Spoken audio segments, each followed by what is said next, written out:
since I heard your lilting laughter. It's your Irish heart I'm after, beggar my heart. I call the meeting to order for the Carpinteria Valley Water District. Recording in progress. Okay, I call the meeting to order and a pledge of allegiance, please. Pledge allegiance to the flag of the United States of America and to the republic for which it stands, one nation, under God, indivisible, with liberty and justice for all. The roll call, please, Bob.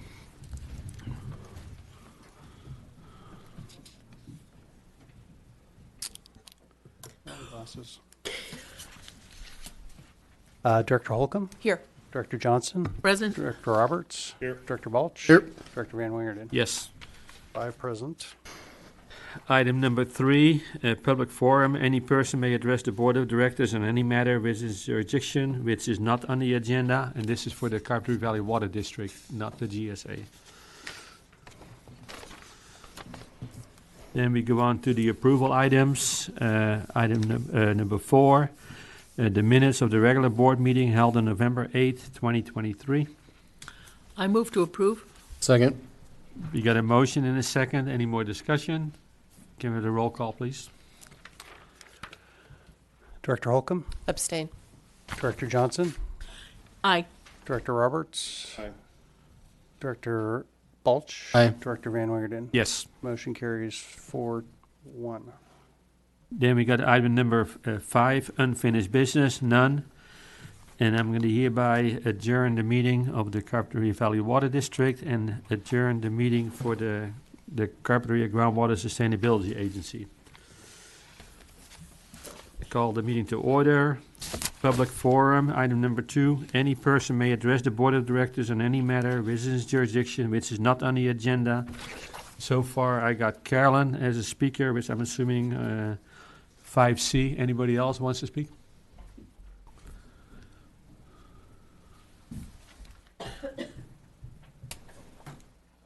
And I'm assuming that's also 5C?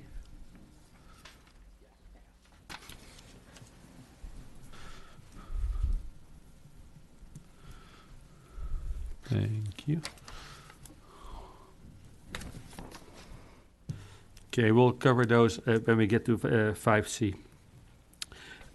Approval items number 3, minutes of the meeting of the board held on November 8th, 2023. I move to approve. Second. We got a motion and a second. Any more discussion? Roll call, please. Director Holcomb? Abstain. Director Johnson? Aye. Director Roberts? Aye. Director Balch? Aye. Director Van Wingerden? Yes. Motion carries 4-0-1.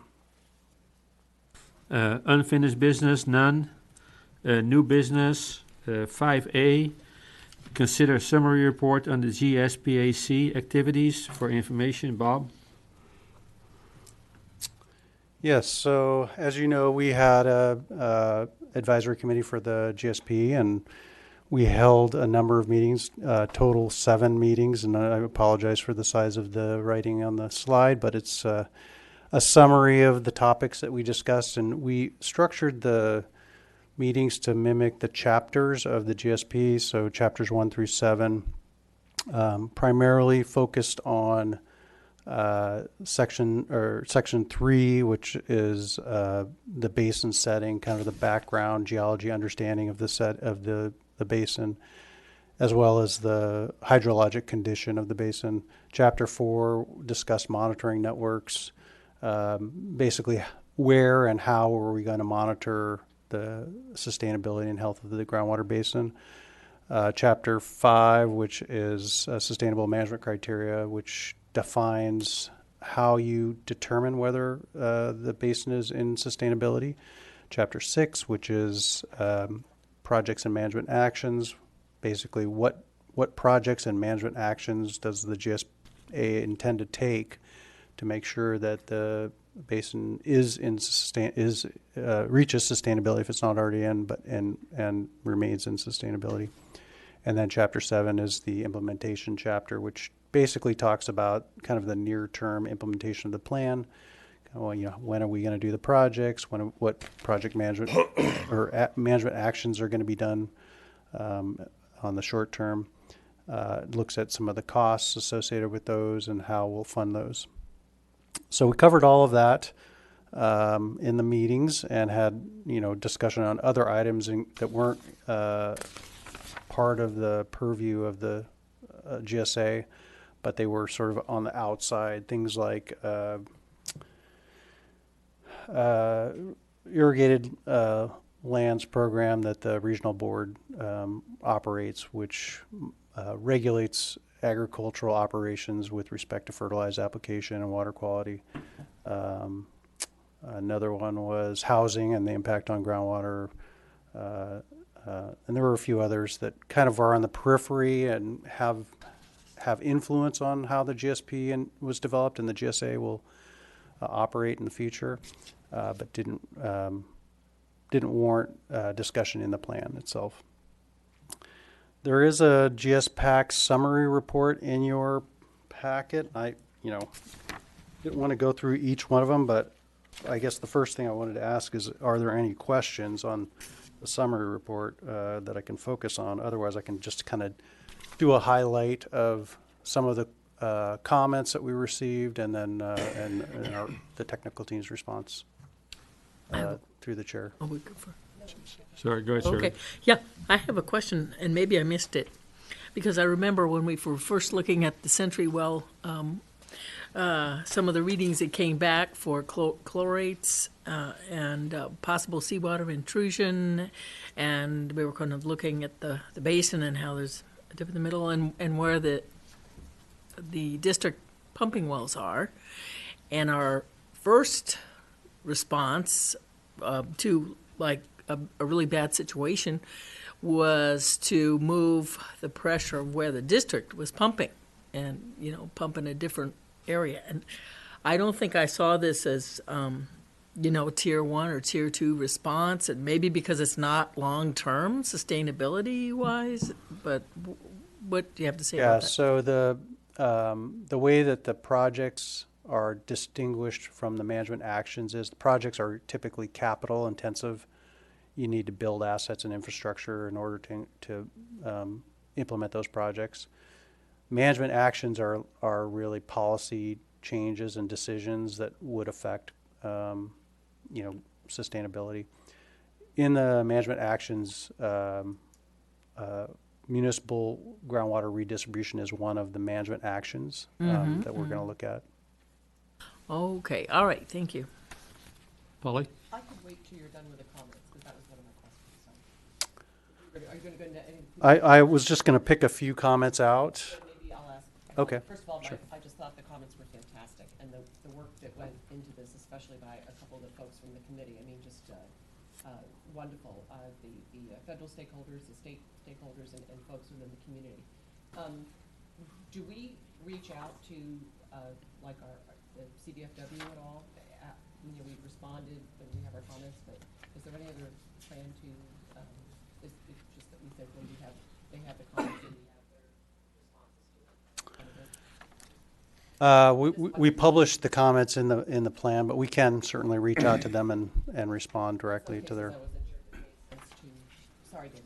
I was just going to say, one thing they asked for was a red line of the difference between the public draft and the final. We told them we'd send them that on request. We generated that. Okay. Oh, yeah. So for those of you who didn't hear on the video feed, CDFW did request a red line version of the plan, so we will be sending that. Do you have that relationship? Or? We have contacts. The staff at CDFW and at National Marine Fisheries, we have their contact I information. thought NIMS did a really good job. I just got a little bit worried about CVFW. That's all. So. Yep. Okay, thank you.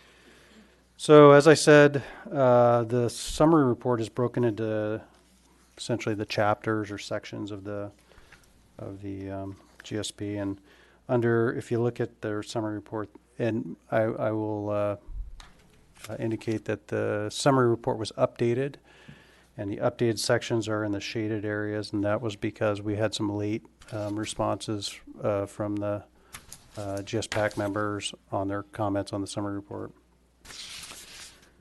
So under section 3, page 4, the section is basin setting, which, as you recall, is the condition of is the understanding of the groundwater basin and the condition of the basin. And comment 1, GSPAC deliberated on potential enhancements to numeric models, future iterations, including the prospect of integrating it with watershed and surface water models, and regarding the analysis of seawater intrusion, certain GSPAC members advocated for the incorporation of advanced 3D model technique for groundwater seawater interaction. So this is a lot of technical information here, but essentially, in a nutshell, there are packages available for groundwater modeling that can do a better job at modeling the seawater interaction with the groundwater at the coast, as well as modeling the stream flow with the groundwater stream flow packages. That one, and CWAT is the seawater interaction.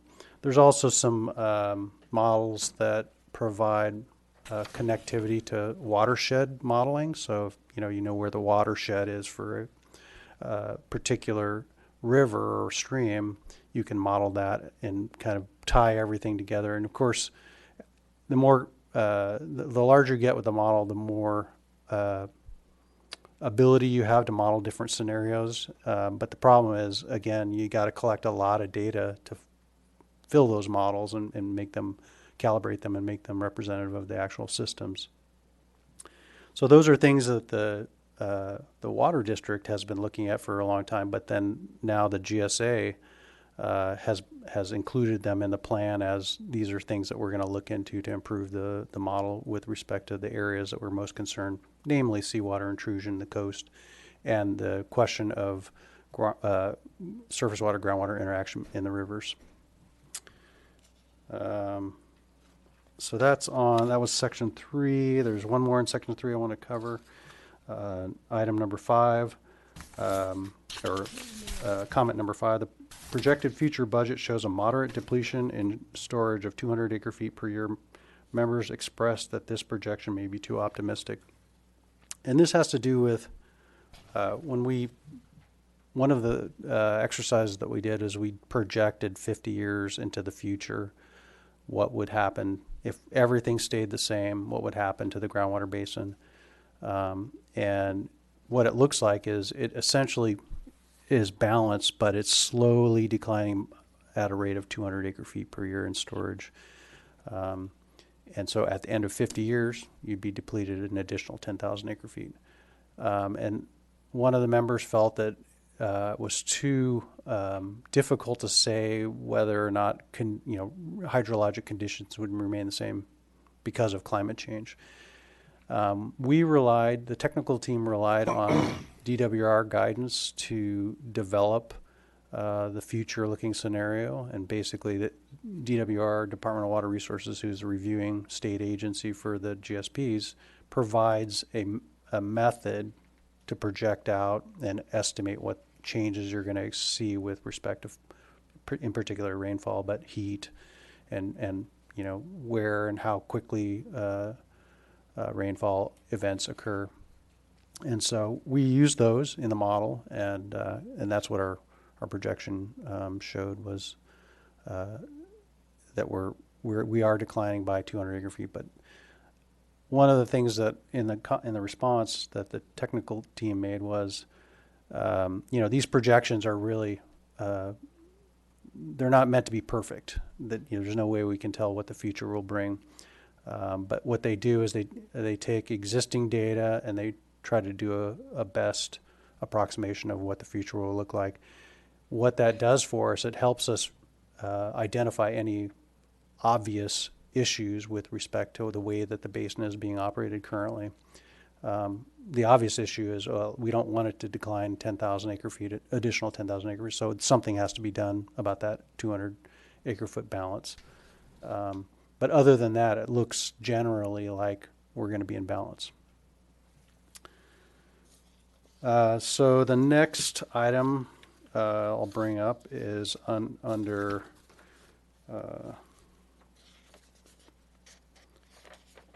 Section 5, sustainable management criteria. I'm sorry, Section 4, the monitoring networks. There was only one comment under this topic that was really material. And a member suggested the use of a modeling package like USGS CWAT would be helpful to guide monitoring and assessment of seawater intrusion at the coast. And so this comment went to the fact that we really don't know where we would expand our existing Sentinel well network along the coast, because we don't have a good idea of where, how far west the seawater intrusion may be occurring. And so there was a suggestion to use this advanced model to maybe predict where that might be. The problem with that is you need data to do that. And so I think we're going to have to, when we expand the Sentinel well network, we're going to have to do our best guess in terms of where we sink additional wells to collect data. And so that was the response of the technical team. Section 5, sustainable management criteria. Again, this is the setting of how do you measure sustainability in the basin, and how do you determine whether you're complying with that sustainability. And I'll go to comment number 2.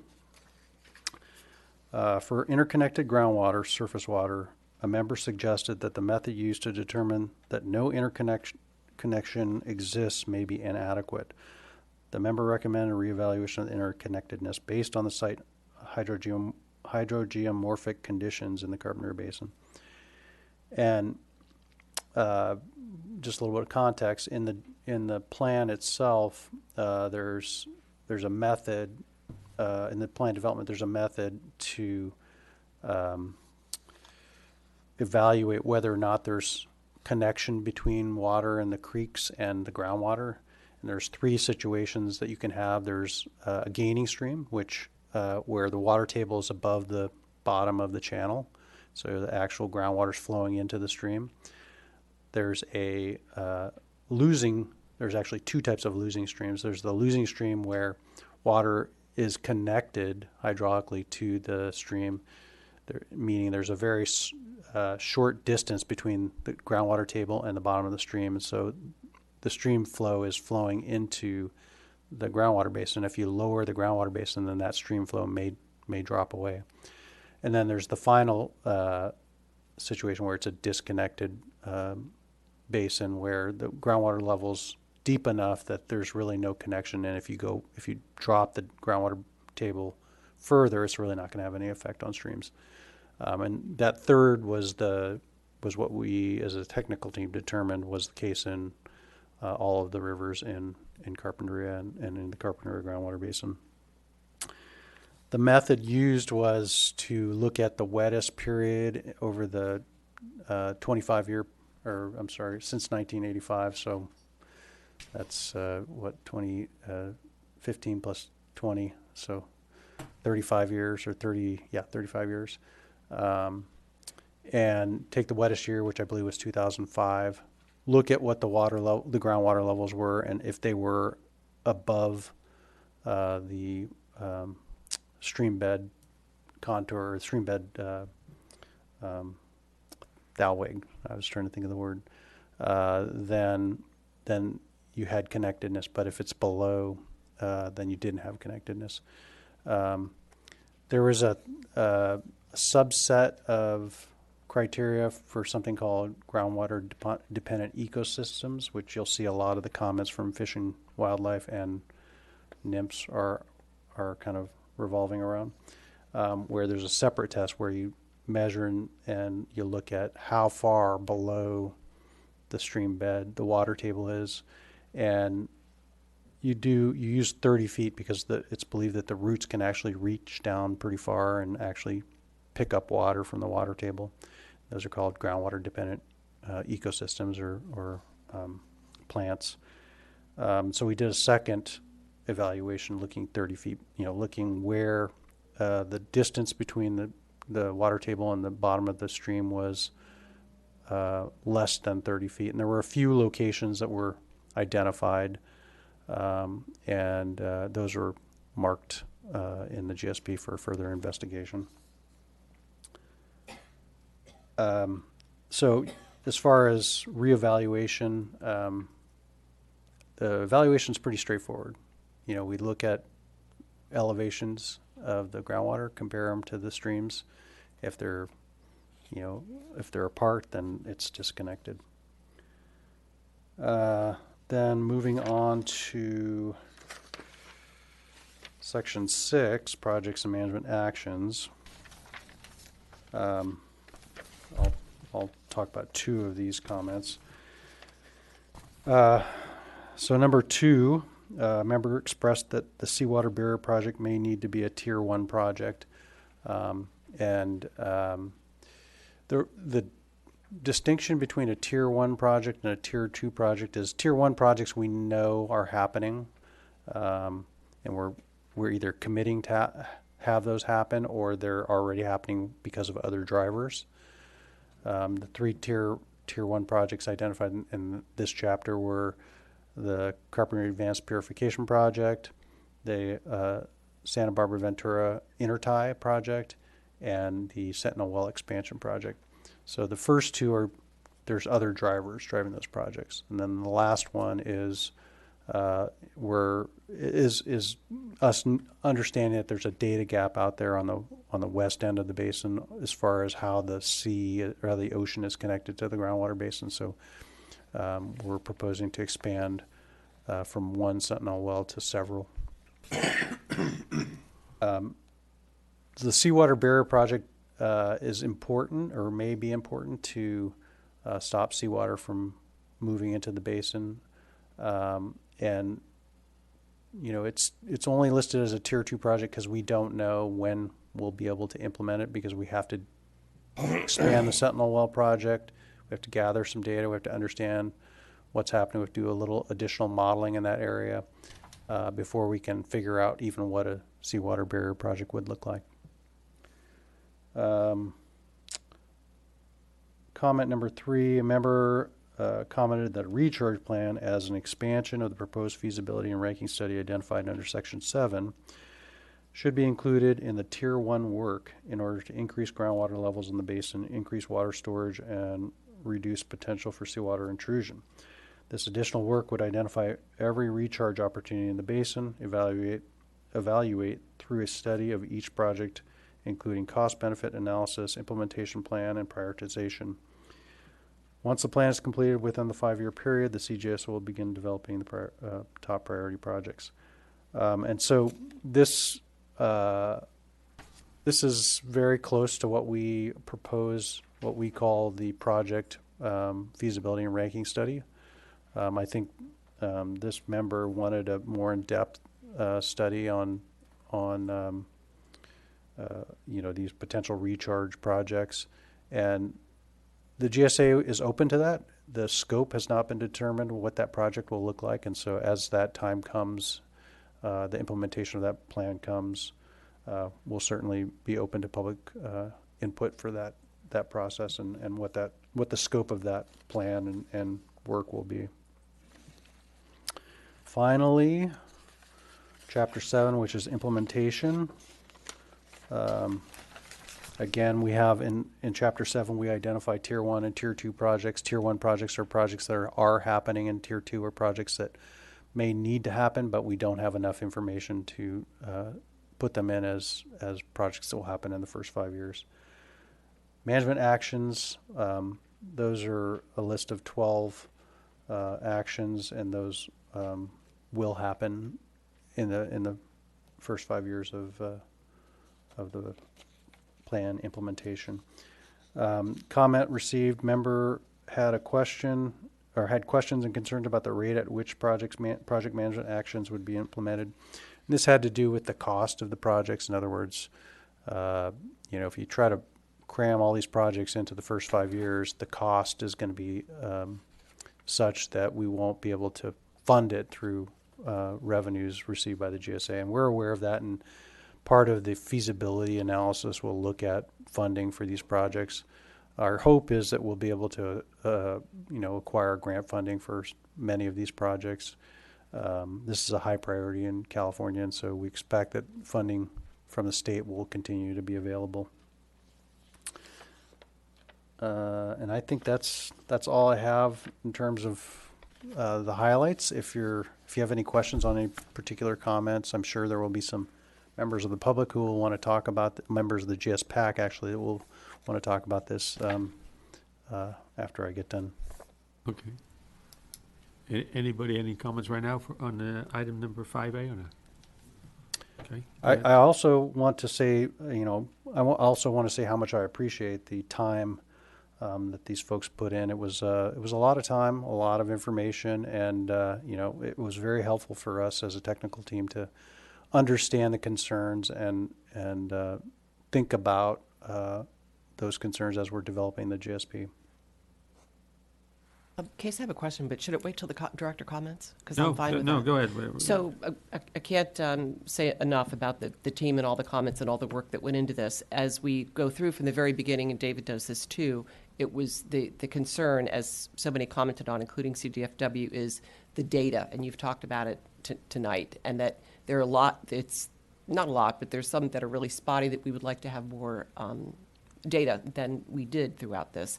But I also think that we went to great efforts to mitigate what we were doing, that we know we're lacking in these areas, and here's what we're doing to try and get that data, and that's on the radar. So my question is, how do you see at least that's one of the concerns that I have, and we knew about it, and we're trying to improve that. How do you see that going into this, either you or David, that being received compared to the other plans? I think that's pretty standard, and maybe Dave knows a little bit more, but I think DWR data gaps are part of identifying data gaps and plans to fill those data gaps. The fact that we've identified them, that we acknowledge it, and that we say how we're going to do that going forward, I think is huge. So, okay. Thank you. Anyone else on 5A? Okay, Bob, so we're going to go to 5B. Did we have any public comments on 5A? Do I need to open the meeting for that or not? No. Well, so the GSPAC report's different than the GSP, which is the next item. Okay, so if there's anybody in the public on item 5A that wants to share a comment, or? I think my comments will be combined with 5C comments. Okay. Okay. Anyone else in the audience that wants to? Okay, then we'll move on to 5. I think there's one. I can wait till later, either way. Okay. It's up to you. I guess I'll speak now. Let's do it right now, one at a time. One of those one member in the report.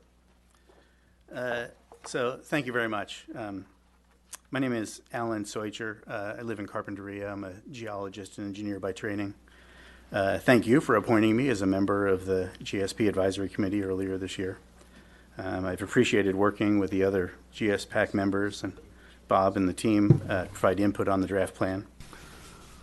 Let me start by saying that when I've worked on planning efforts related to sustainability for environmental resources, we generally start by seeing whether the natural processes that support the resources have been disrupted.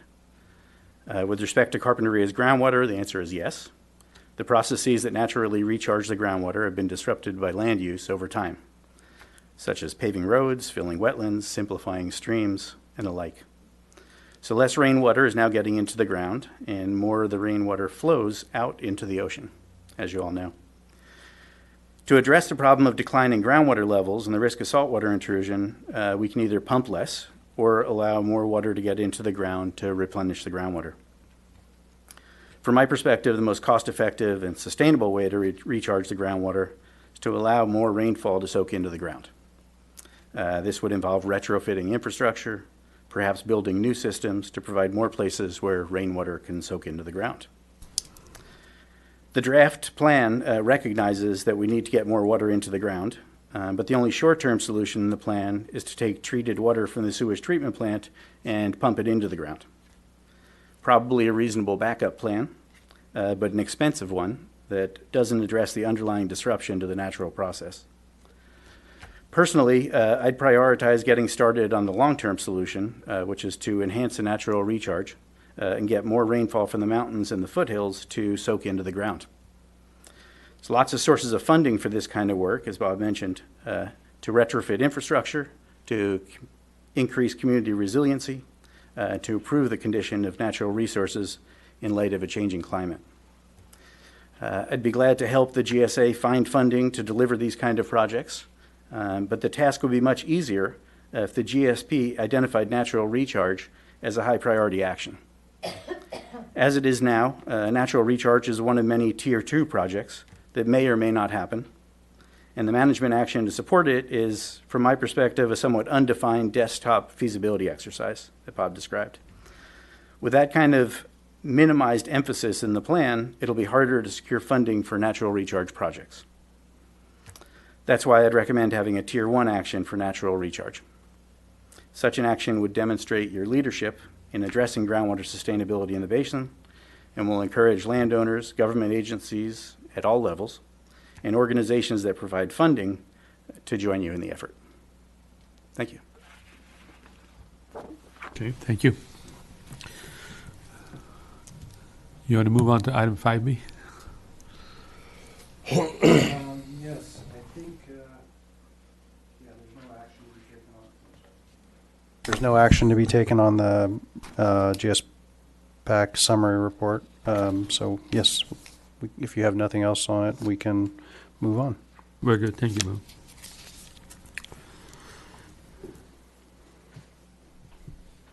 Yeah, we can move on. Yeah, go ahead. Sorry.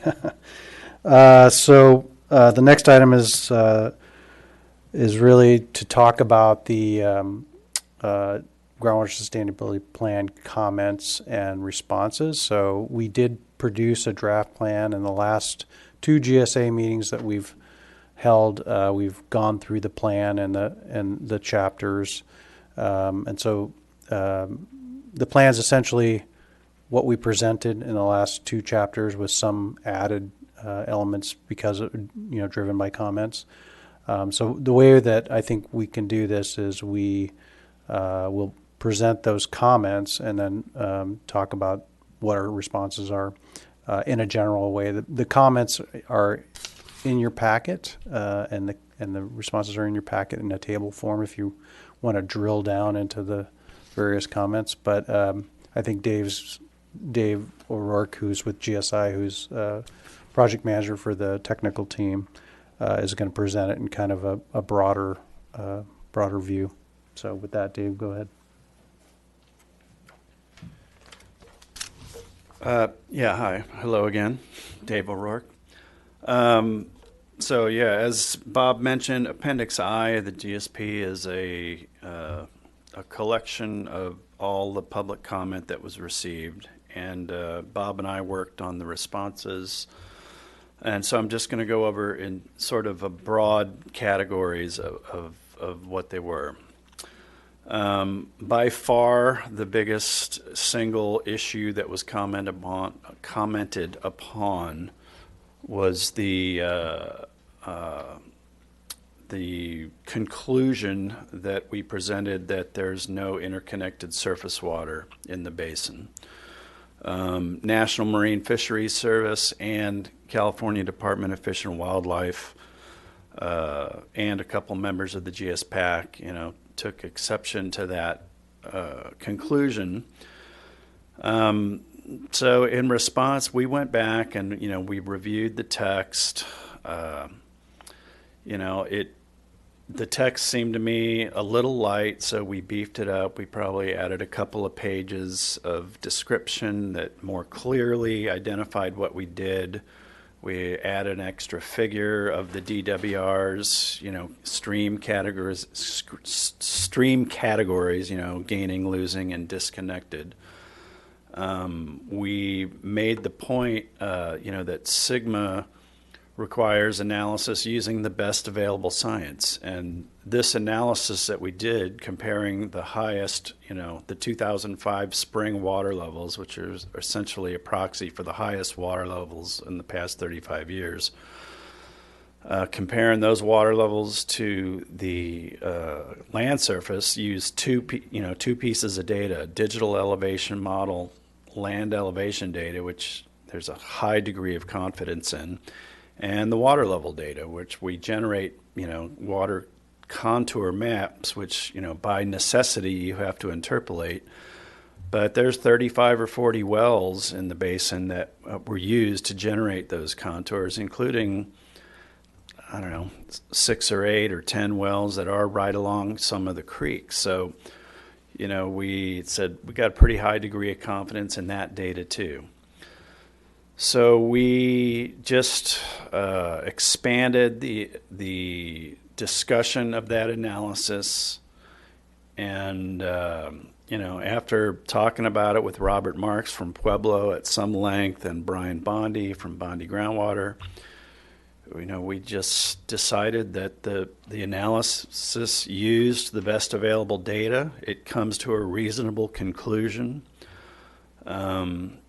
And we determined that it was appropriate to stick with that conclusion. Whether DWR will accept that conclusion remains to be seen. We acknowledge that there's a data gap as far as surface water flows in the basin, and that's mentioned in the data gap section in Chapter 6. But as far as the nuts and bolts of that analysis, we expanded the discussion of it, but we didn't change the conclusion of it. There were a couple of comments from the fisheries services, saying that we sort of glossed over, the steelhead, the presence of steelhead. And when I reviewed that text, it did seem to go straight to the vegetative, groundwater dependent ecosystem, the wetlands and the coastal oaks and stuff. So we added some discussion about, the presence of steelhead and the public trust doctrine, that says that they need to be, considered in policy decisions. But the gist of many of the comments that the responses that we provided were that, this is a groundwater management plan. It's not a habitat conservation plan. There's a lot of things that have a lot bigger impact on the conditions in the stream than pumping, primarily rainfall. And when the streams are ephemeral for the most part in this basin, and whether even at the highest water table conditions, it was still 20, 30, 50 feet to groundwater beneath a lot of these streams. And we didn't think that the groundwater management plan proposed here would have any negative impact on the streams. So we expanded discussion of the fish. We expanded discussion of the analysis that provided the conclusion that there's no interconnected surface water. And we provided specific comments to everything, from NIMS and CDFW. But in the end, we didn't change the conclusion, and we stuck to our guns, stuck to the conclusion. DWR may ask for additional data collection in the next 5 years, and that's a perfectly rational thing to request. Some of the other basins that I've been involved in with Sigma, Montecito, right next door, they just said, we don't know. We're gonna collect data in the next 5 years and address it. We presented an analysis using the best available we had it in our grasp. Paso Robles Basin, same thing. They just threw up their hands at their initial submittal and said, we don't know. We'll think about it for the next 5 years. And that was deemed to be insufficient, but they provided no analysis at all.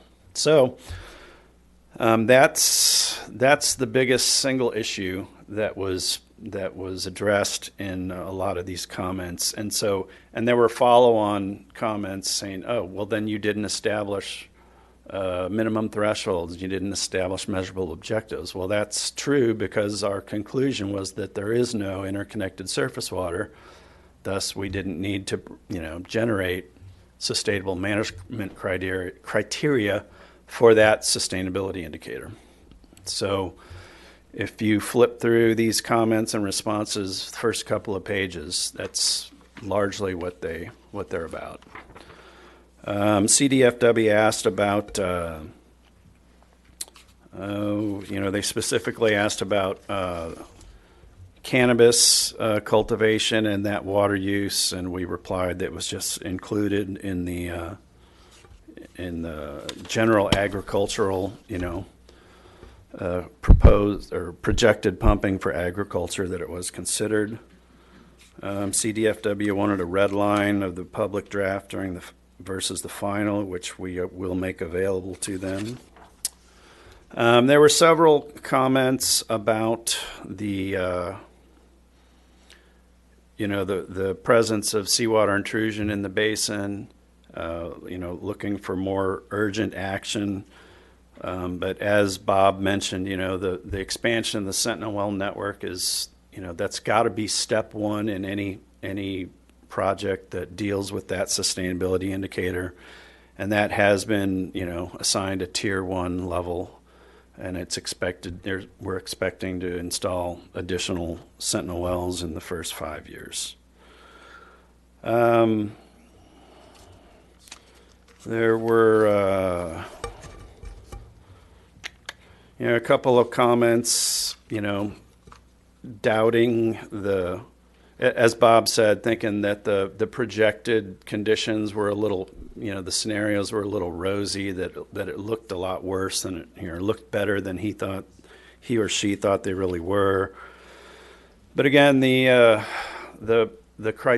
methodology for doing projected pumping and the consideration of climate change, that's all stuff that came straight from DWR guidance documents, which, we followed. Whether or not that is a pessimistic enough scenario remains to be seen, but, it's being considered in this planning document, and that's what's required. People provided some references with not much comment. There were several comments about about the specifics of any future funding mechanism here in the GSA, and the answer to that is basically it hasn't been determined. There's been no final determination on what that methodology will be. The GSA will have to come up with a final recommendation for that, but that'll go through the public process that's included in the public. What is that document referenced? That Katz did, the public interface document.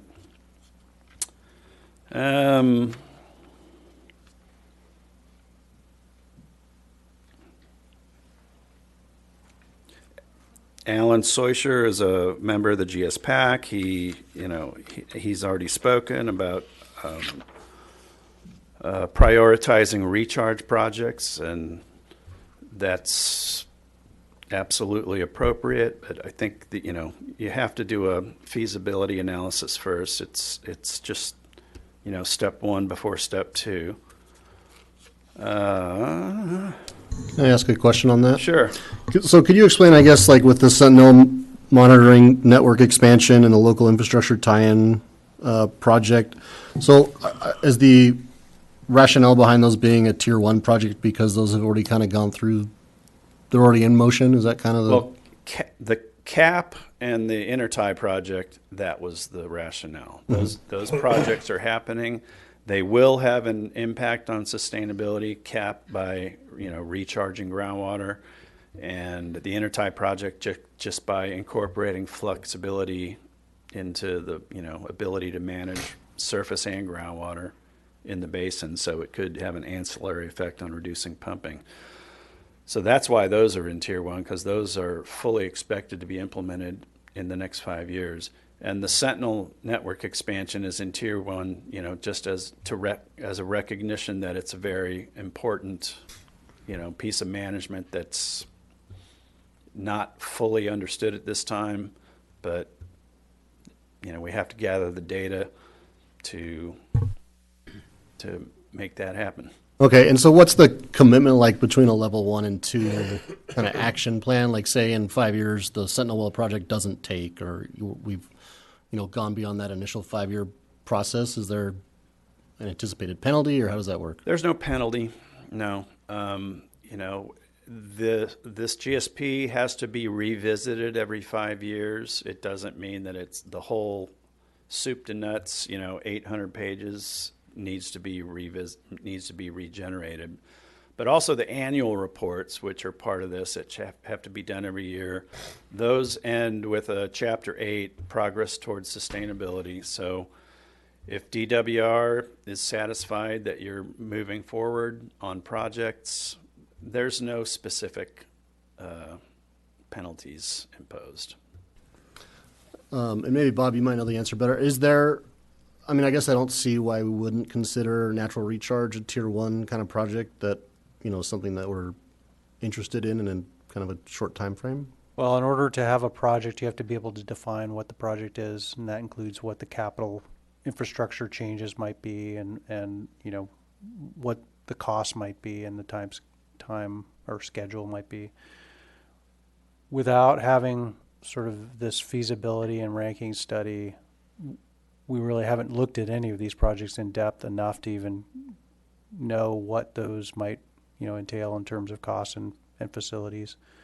Some of them may take many, many years. If you're talking about realigning rivers, that's not a short-term project. That's a long-term project with many pieces. So those types of things have to be evaluated and studied, and then a list of projects with a little bit more detail will come out of that, and then we'll rank those and then start doing those as needed. One of the things that we have a 20-year period to implement the GSP, so the first 5 years is the 25% of the total period that we have to implement. So the first 5 years can be viewed as kind of getting all the pieces in place and trying to better understand what's going to be the most effective and most efficient project for our goals. And I guess just while we're on the tier 1 project topic, so I guess we see an ancillary benefit to the groundwater from CAP because we put in 1,000, we can pull 1,000, so I don't see what the benefit is to the groundwater. We did a little bit of modeling with part of the GSP work to see what the impacts of CAP would be with respect to groundwater levels. And so there's a depression that's formed over the period of the drought in the center of the basin, kind of right along Linden and kind of curving towards curving to the east towards where our Smiley well is located. And the 2 injection wells that are going to be part of the CAP project will be injecting in that area. And so what it does is it mounds water up, even though it's not, we're putting it in and taking it out, it's not increasing the storage. It's creating a mounding effect that will bring water levels up. So one of the sustainable indicators is water levels. And so as water levels get too low, you get undesirable conditions when someone's pump can't reach the water level. So that's what we were trying to avoid. So that's going to bring the water levels up. And then as far as seawater intrusion, that pressure will also create some rise in water level at the coast. Will it be enough? Probably not, but we don't know until we put the CAP project into operation and we monitor it for a period. Thanks. That's Shirley. Yeah, I would like to further to the recharge issue. It seems to me, not being a geologist or anything, but it seems to me as far as a lot of these projects, I guess we'll talk about that later, because are we operating on the assumption that we have unlimited money from everywhere to do everything and the most modeling that we can think of and all that kind of stuff? But it seems for me, as a layperson, recharge sounds like the cheapest thing. Oh, okay, redirecting streams, maybe not. But, and it's my understanding from what's been presented to me so far, is that we have the contained basin area, and you can recharge that. But if you try to percolate water down into other areas, maybe including the stream beds, it's not going to do you any good. So, you know, I think that approach wouldn't be like, let's launch into ripping up, you know, driveways or parking lots or doing, you know, changing infrastructure and everything. But, you know, and also very, one of the most logical paths may be to work with agriculture for sure, you know. So do you think that picture may change at all as far as, recharge is only in this contained area and it's not going to do any good anywhere else? Or will that picture change as we get more data and study it more? Well, if you recall, there's a confined area and a recharge area of the basin, right? In the confined area, there's, you know, a significant thickness of clay and silt, you know, separating the streams from the principal aquifer. So in that case, the principal aquifer is disconnected from the streams, not by, you know, just an unsaturated zone, but by those clays. So I had a completely. So I'd say no. The recharge is not in the confined area. The recharge, I don't think, would be very effective in the confined area. In the recharge area, which is basically between the mountain front and the edge of the confined zone, yeah, percolation through streams is one of the primary recharge mechanisms in this basin. And if you can find ways to increase it, we're only talking about a deficit of a couple hundred acre feet a year. It could make a difference. Just gotta find the land, do the deals, and move forward. But that makes sense to me. Yeah. As far as I don't think the principle. conditions in the basin are going to change over the next 20 years. The confined area is not going anywhere. The recharge area isn't going anywhere. Yeah, and the other point I wanted to make, and I think your point is very good, that as far as the salmon and the fish and the ecosystems goes, that it's not how much is it depending on the groundwater is the question in our pursuit. But I wonder if there's any historical data that would enter into the conversation. As far as, how long has it been since anybody's seen a steelhead in Carpinteria Creek or, I remember a story, and I can't remember if it's in the 1800s or whatever, where they let the kids out of school and everyone was all excited because, there's steelhead in Carpinteria Creek, and everyone came out and got buckets and buckets of fish, I guess. But how long ago was that? Does that have any, bearing on our Well, I discussion? think, Rincon Creek, what are the three? Rincon, Franklin, and Yeah, Rincon, Carpinteria, and Arroyo Paradon are Carpinteria listed. and Arroyo Paradon. They're listed steelhead streams. I have no idea how frequently they're. Yeah, and I think it's important to make a distinction between the health of the species. It's definitely declined over the past 50 to 100 years, and groundwater. Groundwater is what we're focused on managing here, and so what we're trying to do is establish whether groundwater has an impact on the health of the species, and it doesn't appear that it really does because it's not connected to the streams. I'll add. There was discussion initially. I wrote some stuff in the sustainable management criteria about. I made the point. Look, the minimum thresholds are set at historical lows, so we don't want to go any lower than that. Therefore, things aren't going to be any worse than they have been. Our management plan will not, make the groundwater conditions worse than they've been in the recent past. But I was shouted down saying, no, we've already made the conclusion that there's no interconnected surface water. So they kind of like, don't even go there. You're making a point that you don't have to make. We put forth our analysis. We made our conclusion. But, you Question know, that kinda I fits will in here. say, make the point that, you know, conditions, you know, the plan is the conditions will be similar to what they've been over the past 35 years. Matt? Well, I was just going to comment. I mean, we talk about the aquifers, and then there's this perched water on top of the aquifers.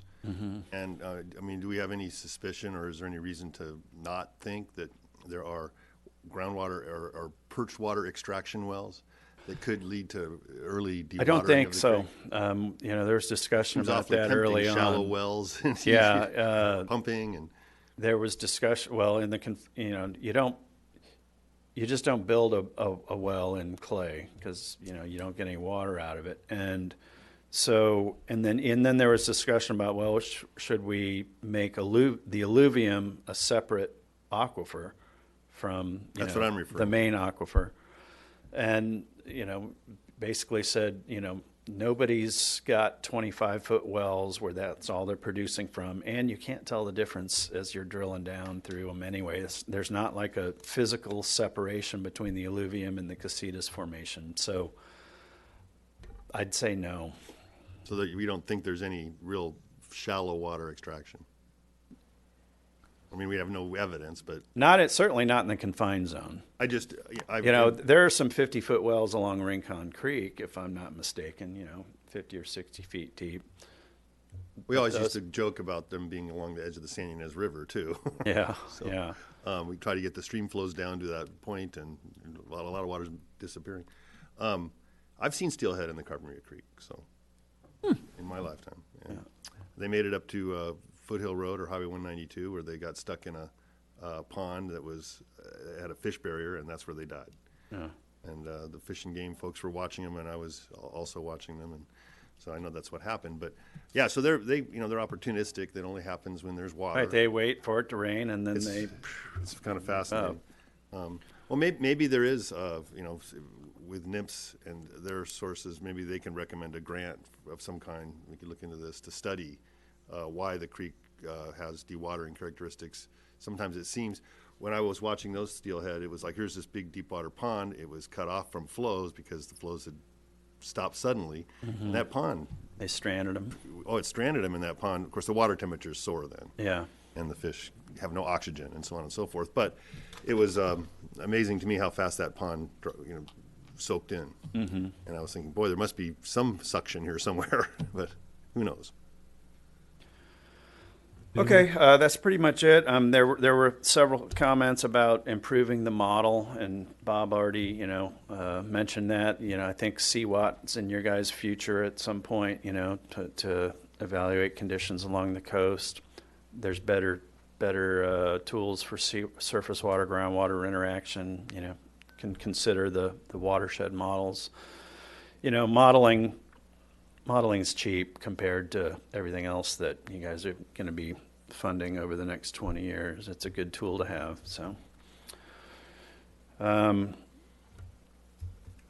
that's it. Some Jim Baylord read every word of this thing, and he had a lot of comments, and every one of them got addressed. So. I will mention also that there were a few comments about meters on wells, and that's in looking at well registration and metering is in the management actions, not determined, but something we'll be looking at. We've received a lot of feedback from folks about the fairness of having meters on wells as far as the fees go. We recover the cost of operating the GSA and doing projects and management actions through fees, groundwater pumping fees. Currently, we use a method of estimating pumping. And so there's, as I said, there's a lot of interest in meters. Yeah, and that's part and parcel of, I mentioned a lot of comments about, how the fees are going to get generated over the next 20 years. That's metering versus other methods. But again, we just said, stay tuned. That's for the GSA to decide in relatively short order. I also have a hard copy of the GSP if anyone's interested in looking at it. It's a quick read. Thank you, Bob. Anyone else here? Any more questions for David on this item? Okay. Thank you, David. Okay, thank you. You're going to stay around, right? Yep. Then we move on to item number 5C, public hearing on proposed groundwater sustainability plan. I got 3 speakers from the public. That is both Carolyn and Jared and Scott. Is there anybody else in the public that wants to speak? Can you fill out the slip, please?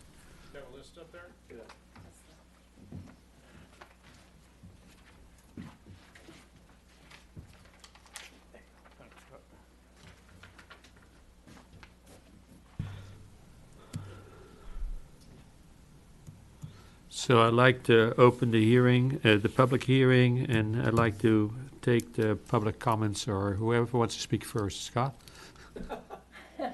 No. Hey, you guys work it out. I don't want to be part of that. So. It'll all get better from here. Scott Vanderkar, 7017 Shepherd Mesa Road. I really appreciate the comments being made. This is the first meeting in a while that we've had an audience that I'm looking forward to hearing more from. With regard to Alan's comments, it was really interesting on the committee. He and I really came to the problem from very different views, and I was really impressed with similar comments to what he made tonight, really focusing on, we're trying to deal with the groundwater, but what about the recharge?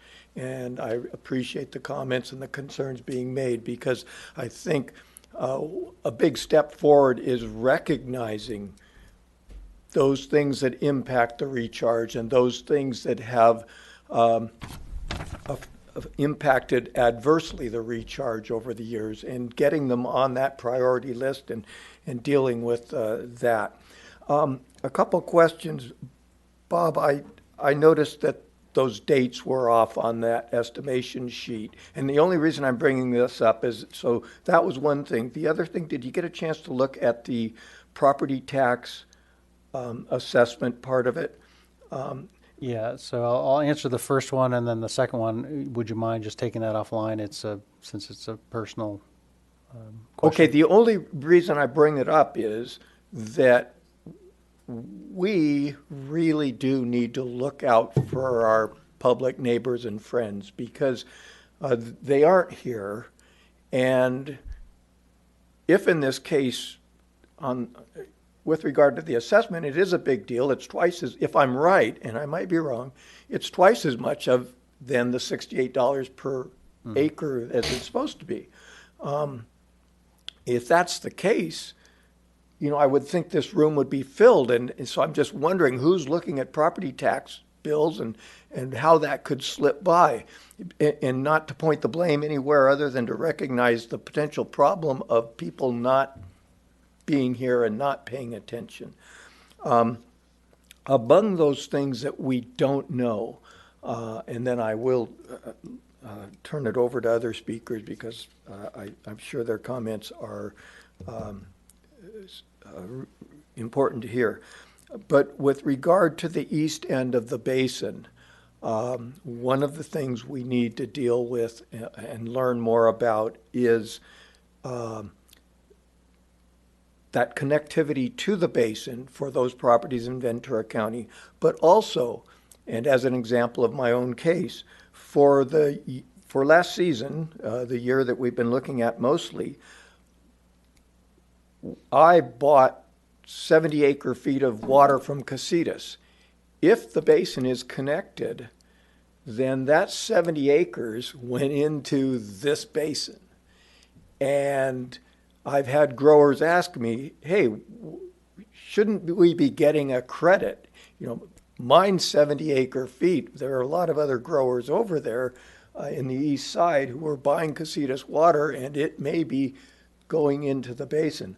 I don't know of a formula or calculation that tells us when we irrigate our orchards how much is evaporated, how much is going out with the crop when we harvest it, and how much goes down to the groundwater. But there must be somebody out there who's calculating those kinds of things, and that's something that we need to know. So we'll just put it on that list and keep trying to get the answers so that we get a better system here and get that groundwater basin sustainable. Thank you. Thanks, Rob. Who wants to be next? Carolyn? I'm more or less behind Alan over there. Thank you. Your comments were great. I'm Carolyn Frary, avocado grower, 1320 Casitas Pass Road. And I, too, am very interested in the recharging. I've lived here for almost 70 years, and I know after our floods of 1969, 2 to 3 of our water sources that used to recharge were concreted in. And is there a way that you can take 3 to 4 feet of that concrete on the bottom floor and cut it out and let that water start recharging?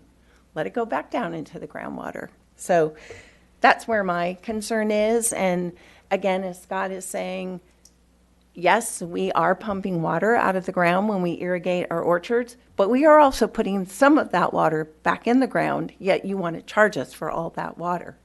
So please consider that. Thank you. Thank you, Carolyn. Jared?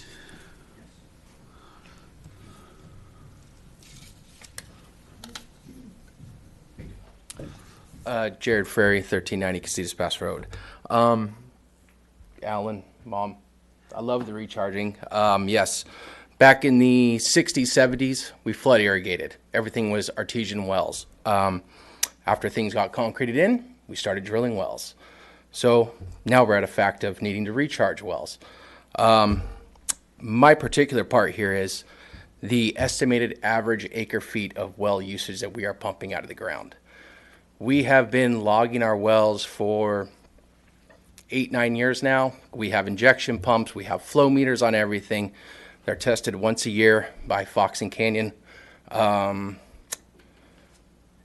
believe on our 12-acre property, we are estimated to use 27 acre feet of water, 10% of Lake Casitas when it's filled. That's quite a bit. It's 250 acre foot water lake. Right now, our estimation is that we've come up on a 9-month irrigation period. If we irrigated every 2 weeks at an 8-hour set, we would only be using 13 acre feet. So same on our other property. We're at like a 12.9 acre feet. I would really like you guys to consider, if we're going to do this, everybody gets a meter installed. We need to find a way to be accurate instead of assuming other ranchers are using this amount of water compared to what possibly Lake Casitas water users are pumping out from their meters. Because we have gone through over the last 5-6 years and completely redone the whole irrigation systems to minimize water. So please consider installing flow meters to everybody's well if we are going to go this route of charging everybody. Thank you. I'll just make a comment on that.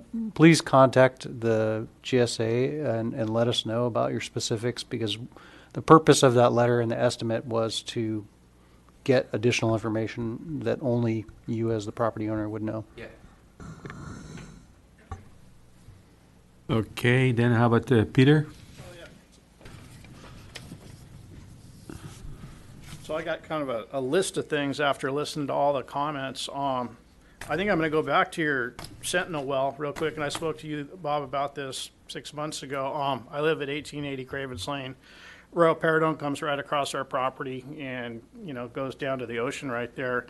And historically, that stream has been super high in boron, like 30 times the allowable that you can irrigate with. And that stream, where it goes across our property and comes out of the canyon, it's never gone dry in my lifetime. And during this last drought was the first time that I ever saw go dry at 192. But at Highway 192, just upstream of that, there was a big sink. It was flowing and it just went straight into the ground. So I don't understand, for one, this idea that these streams aren't going to the aquifer, because that water's going into the ground and disappearing. It's going somewhere. So maybe in these different reaches of these streams, there's certain areas where there are sinks where it can get in, and there's other areas where it has too much silt and clay and it can't get in. What I wonder, though, about this Sentinel well is whether you're really getting seawater or you're getting pollution from the Arroyo Paradon.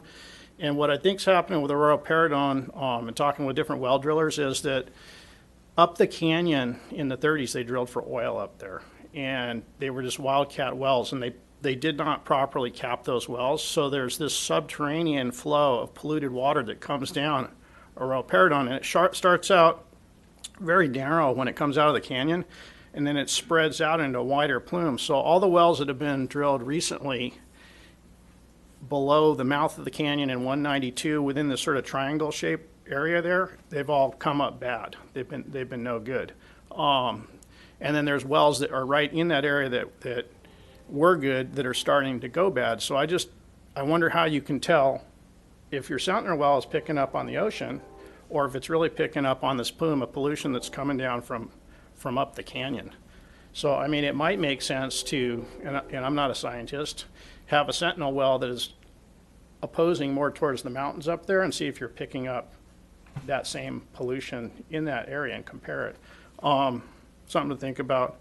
And then, totally different subject. So I grow avocados, as a bunch of you guys know, and I'm also a contractor. And I built a bunch of the bridges that were part of the steelhead mitigation in the valley here. We would go in and take out the low water crossings and put bridges in. And the very first one we did was at the Lions Club, where Matt was talking about those steelhead dying in that pool right there. And that pool had, I think, 3 adult steelhead in it at the time. And the water level, when they realized they were stranded and they were trying to figure out how to rescue them, because you can't just go touch a steelhead or you'll end up in jail.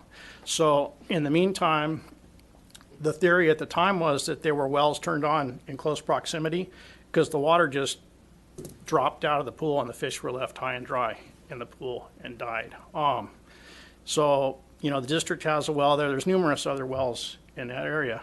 So in the work that we've done building these bridges for the steelhead, not being a scientist, but having dug in the ground and had to manage water flows and all sorts of things as we're doing those, the one thing that I do notice that we built bridges right at the mouth of these canyons where they come out all the way down into the basin. And a lot of times when we were doing that, there was stream flow that we had to mitigate for because we're digging holes. And we would definitely see, as we're dewatering or diverting the creek, depending on whether wells were operated close by, fluctuation in that surface water in that top area. So I find it hard to believe that there's no connection between those streams, and whether it's the first aquifer, the second aquifer, and the third water. But from what I've seen, I think that the aquifer is very shallow where it first comes out of the mountains. It's sort of a wedge shape, but it is there's a lot of porous, clean gravels and rocks up in that area. So as the water's coming down out of the mountains, whether it is, you know, from a flood or just natural flow, that water is definitely traveling into that ground, and the only place it could be going is into one of the aquifers. So I don't buy this theory that there's no recharge from the streams. I just don't see that being possible just from what we've done digging in the streams around here, and it's just not. I don't see that being the case. So I would say, as a non-scientist, but somebody that's had their hands dirty dealing with, you know, the reality of what's going on out there, I think that there is connectivity between that. Santa Monica Creek, as we all know, is concrete lined all the way from, well, the Stilling Basin that's up there down to the salt marsh. Whether that concrete, if it wasn't there, if there's areas where the water can sink back into the ground, we don't really know without doing some studies on that. But I would think that that would be a really good place where there could be some retention basins or some sort of natural recharge incorporated into that channel. Not that you'd have to remove the whole channel because it's a good flood control, but you know, whether you drilled holes in it or you created some side basins that the water was diverted into in areas that you identified that were coarse sands and gravels where it could percolate in.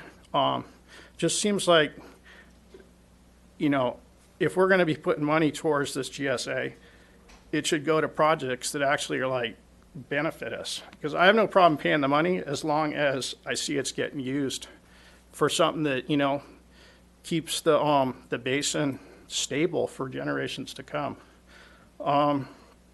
Back to the steelhead thing too, aside from that pool. In 2019, we had steelhead in Arroyo Paradon. They were wiped out by the debris flow. taken out. Fish and Game was monitoring those. There were steelhead in the Carpinteria Creek drainage, which is Gubernador Creek and Carpinteria Creek. So the idea that that resource doesn't need to be taken into account, I think it does need to be taken into account. The people that I work with, you know, the biologists and whatnot that aren't here at this meeting because they didn't know this meeting was going on, I think they would be horrified to know that that's not being taken into account.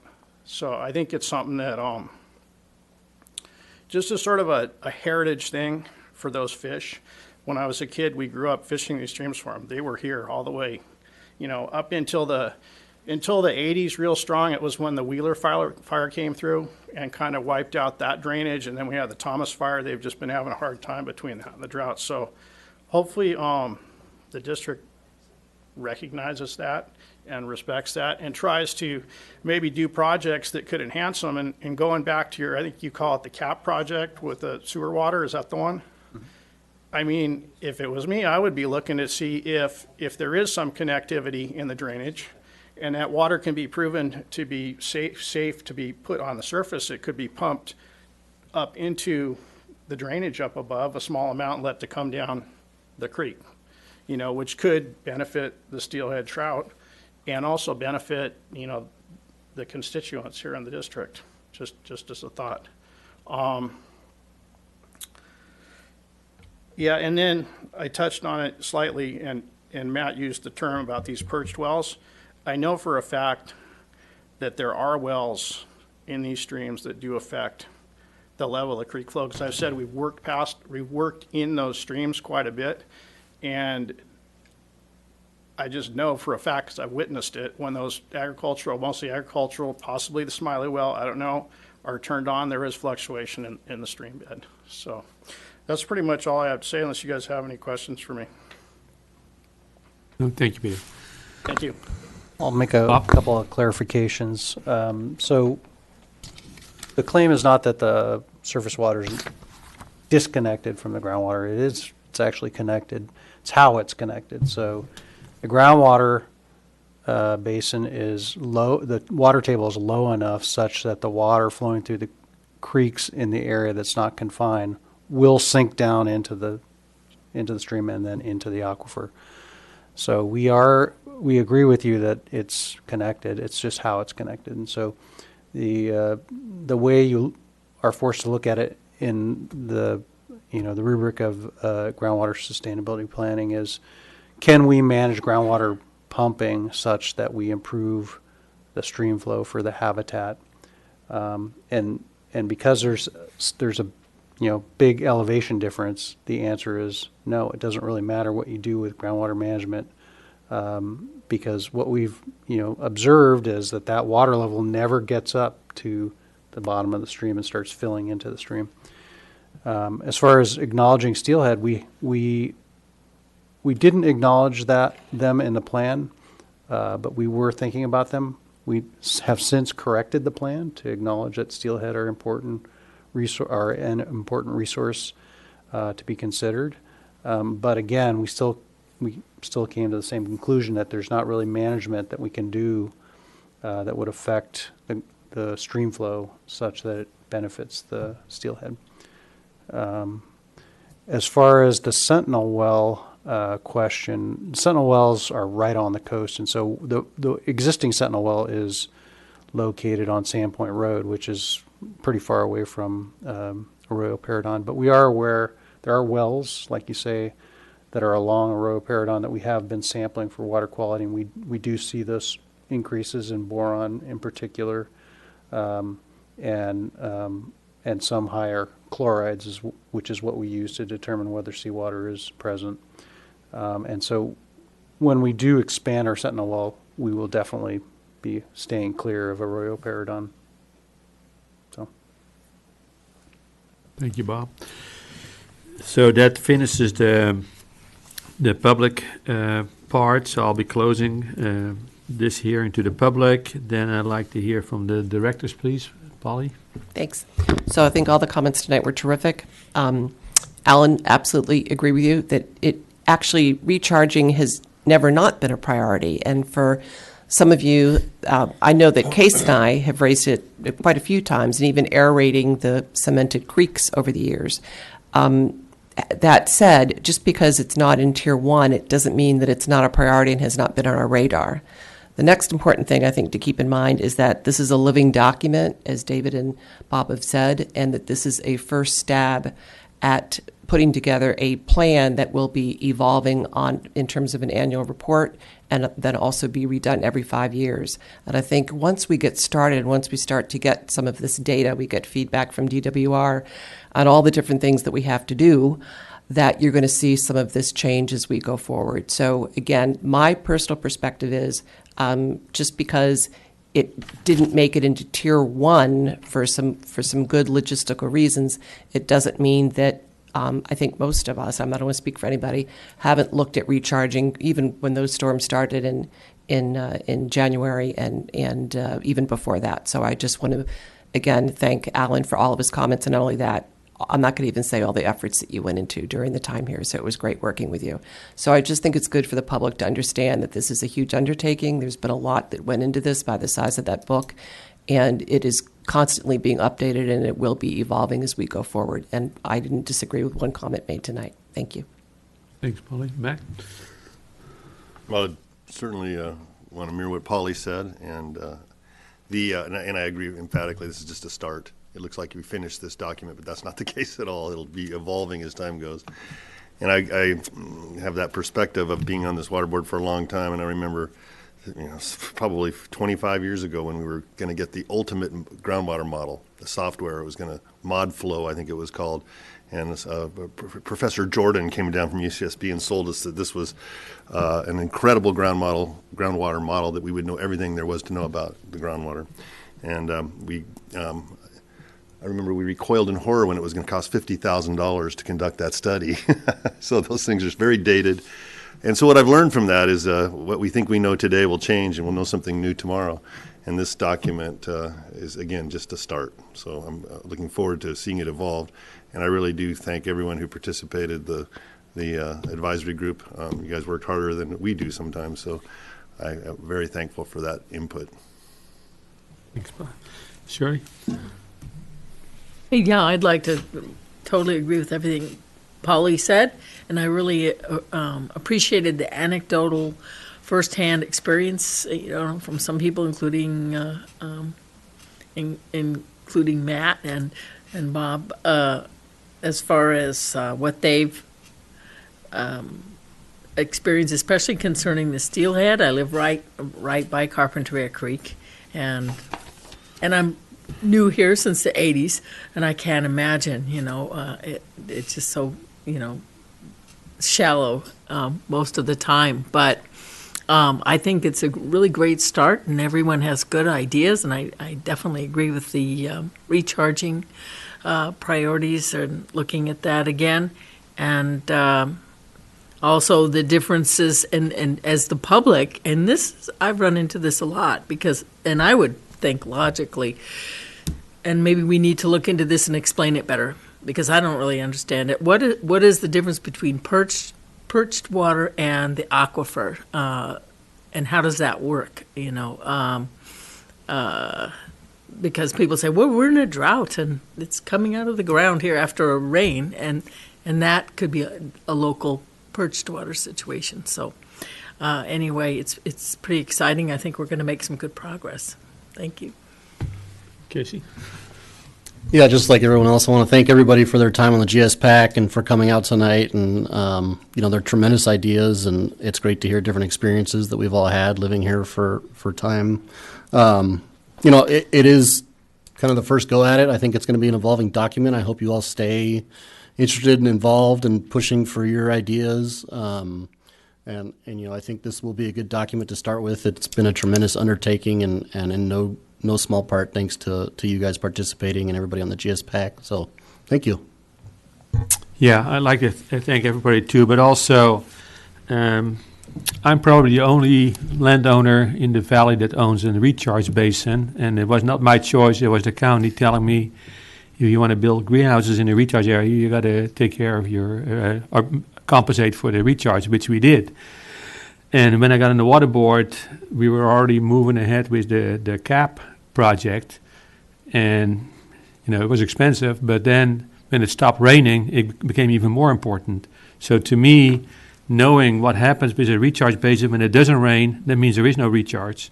So to me, the CAP project and injection wells are, to me, more important, but then we also need to spend the resources to see how else we can improve our recharge in the basin. So, but it's all working together, but if it doesn't rain, recharge does not help us. So, anything else you want to add, Bob? No, I don't have any other comments on this. I have a little presentation on the next item, but. Okay. Yeah, so then I'm going to close the public hearing, and then we move on to item number D, 5D, Bob.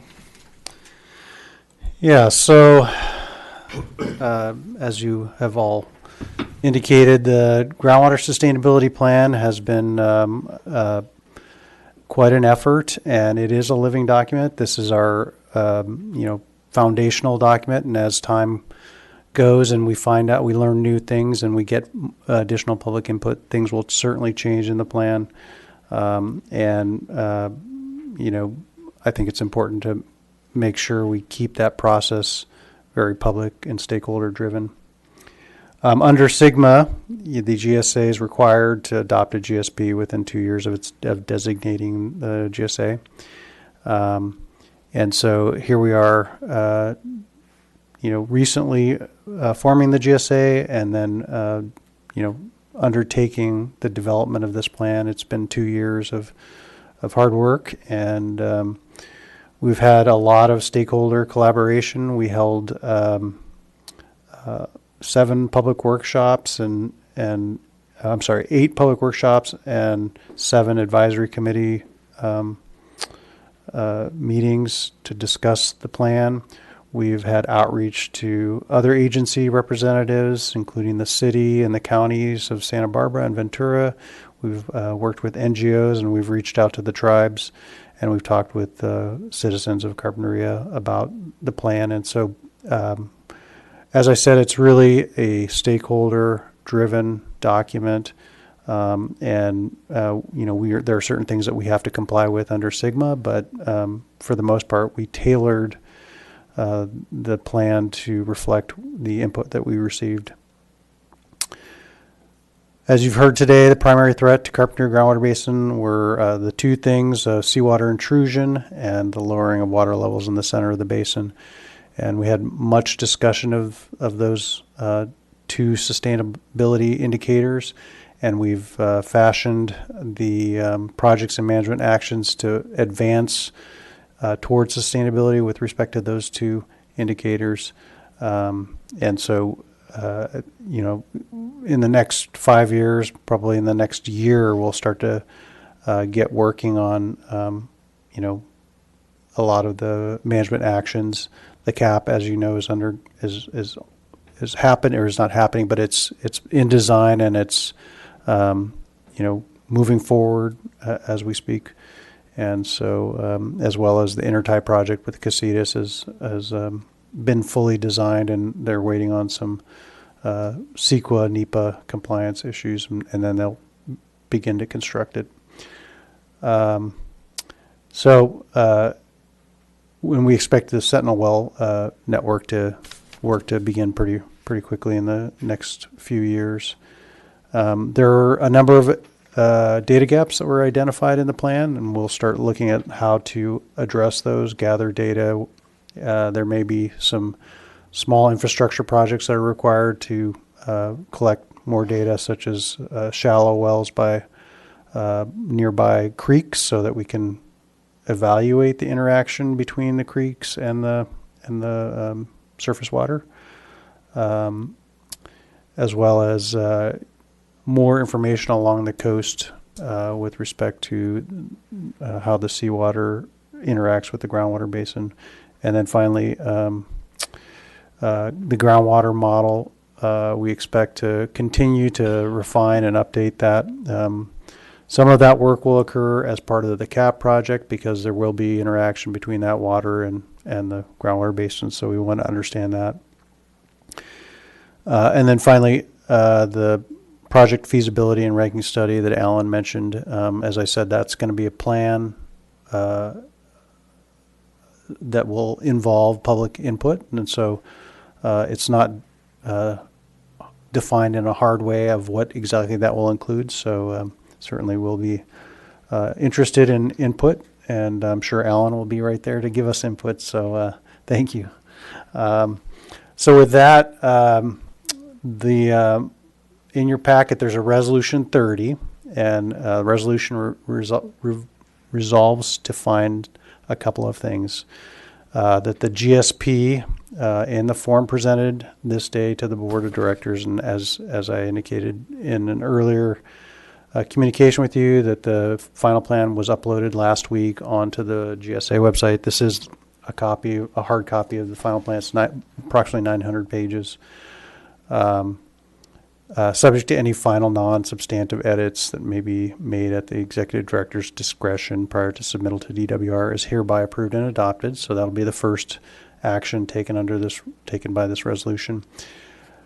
And then the second is that you authorize me as the executive director of the GSA to submit the plan to DWR and include a copy of the resolution, as well as the approved GSP and any additional information required by the state. So with that, I'll leave the question to you. Okay, is there any more discussion, or can we have a motion? Do you want the two together? It's one resolution. Okay, I'll make a motion to approve Resolution 30. I'll second. Okay, who is? Matt was first. Yeah, Okay, I agree. Matt. All right, thank you. Polly and Matt. We should do a tiebreaker, actually. No, that's okay. So we got a motion and a second. Any more discussion? Then we need a roll call, please. Director Holcomb? Yes. Director Johnson? Aye. Director Roberts? Aye. Director Balch? Aye. Director Van Wingerden? Yes. Motion carries 5-0. Thank you. No, thank you, Bob. That was a lot of work. Thank you, David. Item number 6, Executive Director's Report. Yes, so we have the financial report, and Norma Rosales, the treasurer, will give that report. Yeah, they're included in your board packet if there's any questions on there. Just an update on the liability to the water district. That's on the second page on the statement of net position, the very last page in your packet, and it reflects a promissory note for $740,000 as well as due to the district of the $666,000, so about $1.4 million due to the district. Any questions? Sorry, Yeah. Shirley. So, so we're 25% through our budget time period? Correct, right? through September, yes. And so have you already used 3.5 times as much as our budget? 335%, 0.9%? On the expenditure side, we're at 58.6% through the year. Where am I? I am on page 47. Maybe. Yes, page 47, expenses. Expense total budget was $335,712. Expended to date through September is $197,000 approximately. So it's 58.6% used through September. What about this final column that says percent used? That's just a total deficit to date because we haven't received some grant funding. There's a lag on the grant repayment, so that's showing up on the GSA books, even though it will be erased. I understand. Yeah, okay, I understand that process. You submit your bill, and then they take their time and they pay back. Okay, so we're not really 3 times overdrawn on our timeline budget. No. Okay, good. Well, if you have any comment on how we're doing so far on the spending per our plan of spending, is it okay on yes, target? I think it's just the delay in receiving the reimbursements. Okay. All right, thank you. Casey? Professional services, we're over by 1,600%? Yeah, those are grant funded operation or expenses. So as preparing the GSP was covered by the grant, and so those are being booked here, but they will be reimbursed once we receive a reimbursement from the state. I mean, wouldn't we still have just on the expense line? So what was the budget for it? The budgeted amount was 10,000, but we have $163,000 dollars of activity. But again, most of that activity was GSP related, which is covered by a grant.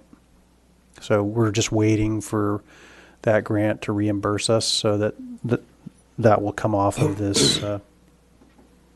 The budgeted 10,000 was what we projected. The CGSA would spend that. It wouldn't be covered by grants. Oh, okay. I think this is an unusual kind of a budget then, because our budget is cash out of pocket, and the total cost is something different because we have grants. Is that correct? Yes. The budget doesn't include the grant or the That's total right. amount that it's going to cost us to lift this load. It's not including the grants. Oh, I see. Okay. The grants are shown on the revenue side, but not shown on the expense side because we've not been reimbursed for a lot of those expenses. No, but yet. that's cash. We're talking about budget now, so,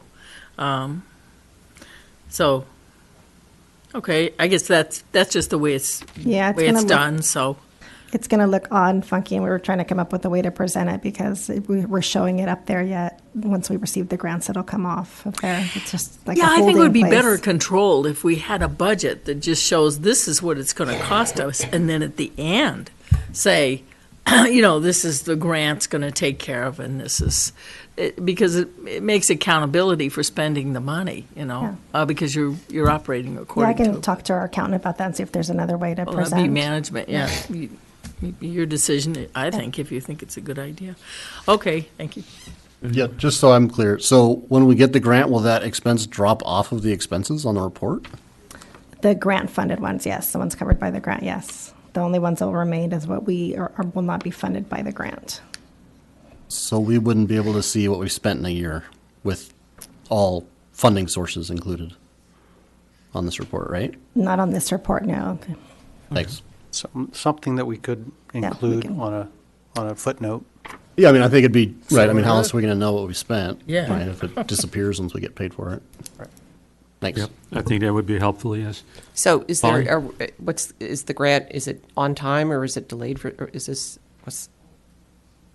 Well, we had a big expense. The Sentinel or the monitoring wells in El Carroll Park were $700,000, so we have not been reimbursed for that. So that was just completed a month ago, so we haven't. I don't believe we even submitted a request yet. okay, no. so it's that, got it, thank you. Okay, anyone else? Then the Carpinteria Groundwater Sustainability meeting is adjourned. And then I want to open up the regular meeting of the Carpinteria Valley Water District. And it starts on item number 7, new business. 7A, consider Carpinteria Summerland and Montecito Fire District request to co-locate communication equipment on Shepherd Mesa tank. Staff report, Bob? Will you bear with me for 1 minute? I'm trying to message one of our consultants that will be joining us via Zoom. Okay. Sure. Yeah. Oh, he's on. Okay, thanks. Okay. I'll bear with you. We'll recess for a minute. Yeah, we'll recess for a couple of minutes. That's fine. So, yeah, everybody needs to recharge. So. Yeah, just like the basement. No kidding.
it this way. Romantically, I'm up in the air. It's funny, me taking it this way. You're working too fast. How long can I last? I'm flying high, but I got a feeling I'm falling for nobody else but you. You caught my eye, I got a feeling I'm falling. Show me the ring, I'll jump right through. I used to travel single, we chanced to mingle, oh, I'm all a tingle over you. Hey, Mr. Parson, stand by, I got a feeling I'm falling for nobody else but you.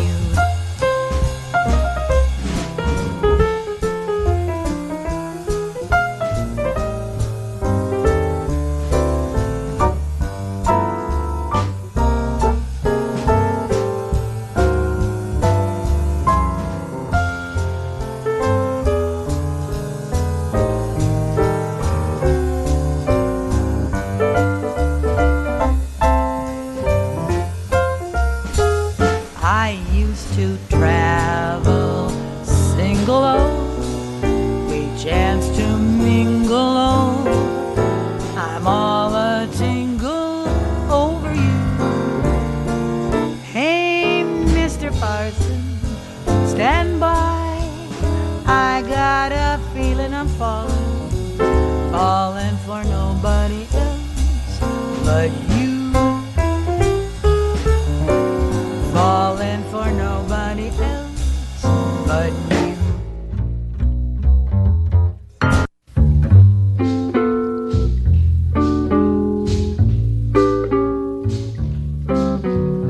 Do I want you? Oh my, do I, honey? Indeed I do. Do I need you? Oh my, do I, honey? Indeed I do. We're back in open session. So Bob, did you get the consultant? Was it for item A that you were looking for the person that was supposed to zoom in, or? No, that's it's item E. Okay, got it. Okay, so we got item 7A, consider Carpinteria, Summerland, and Montecito Fire District request to co-locate communication equipment on Shepherd Mesa Tank. Staff report, Bob? Yeah, so there's a staff report in your packet, but I'll kind of briefly go over the elements of this proposal. So as you know, I think it was 2 or 3 board meetings ago, Carpinteria, Summerland, and Montecito Fire Districts requested the co-location of radio and antenna facilities on our Shepherd Mesa Tank. They currently have existing equipment there, and that was installed in 2013 under our license agreement, and that's detailed in the staff report. And the proposed new equipment it's not that clear, but it appears to include additional radio equipment operating in the microwave frequency between 11 and 18 gigahertz, and it includes a new antenna, drum style antenna.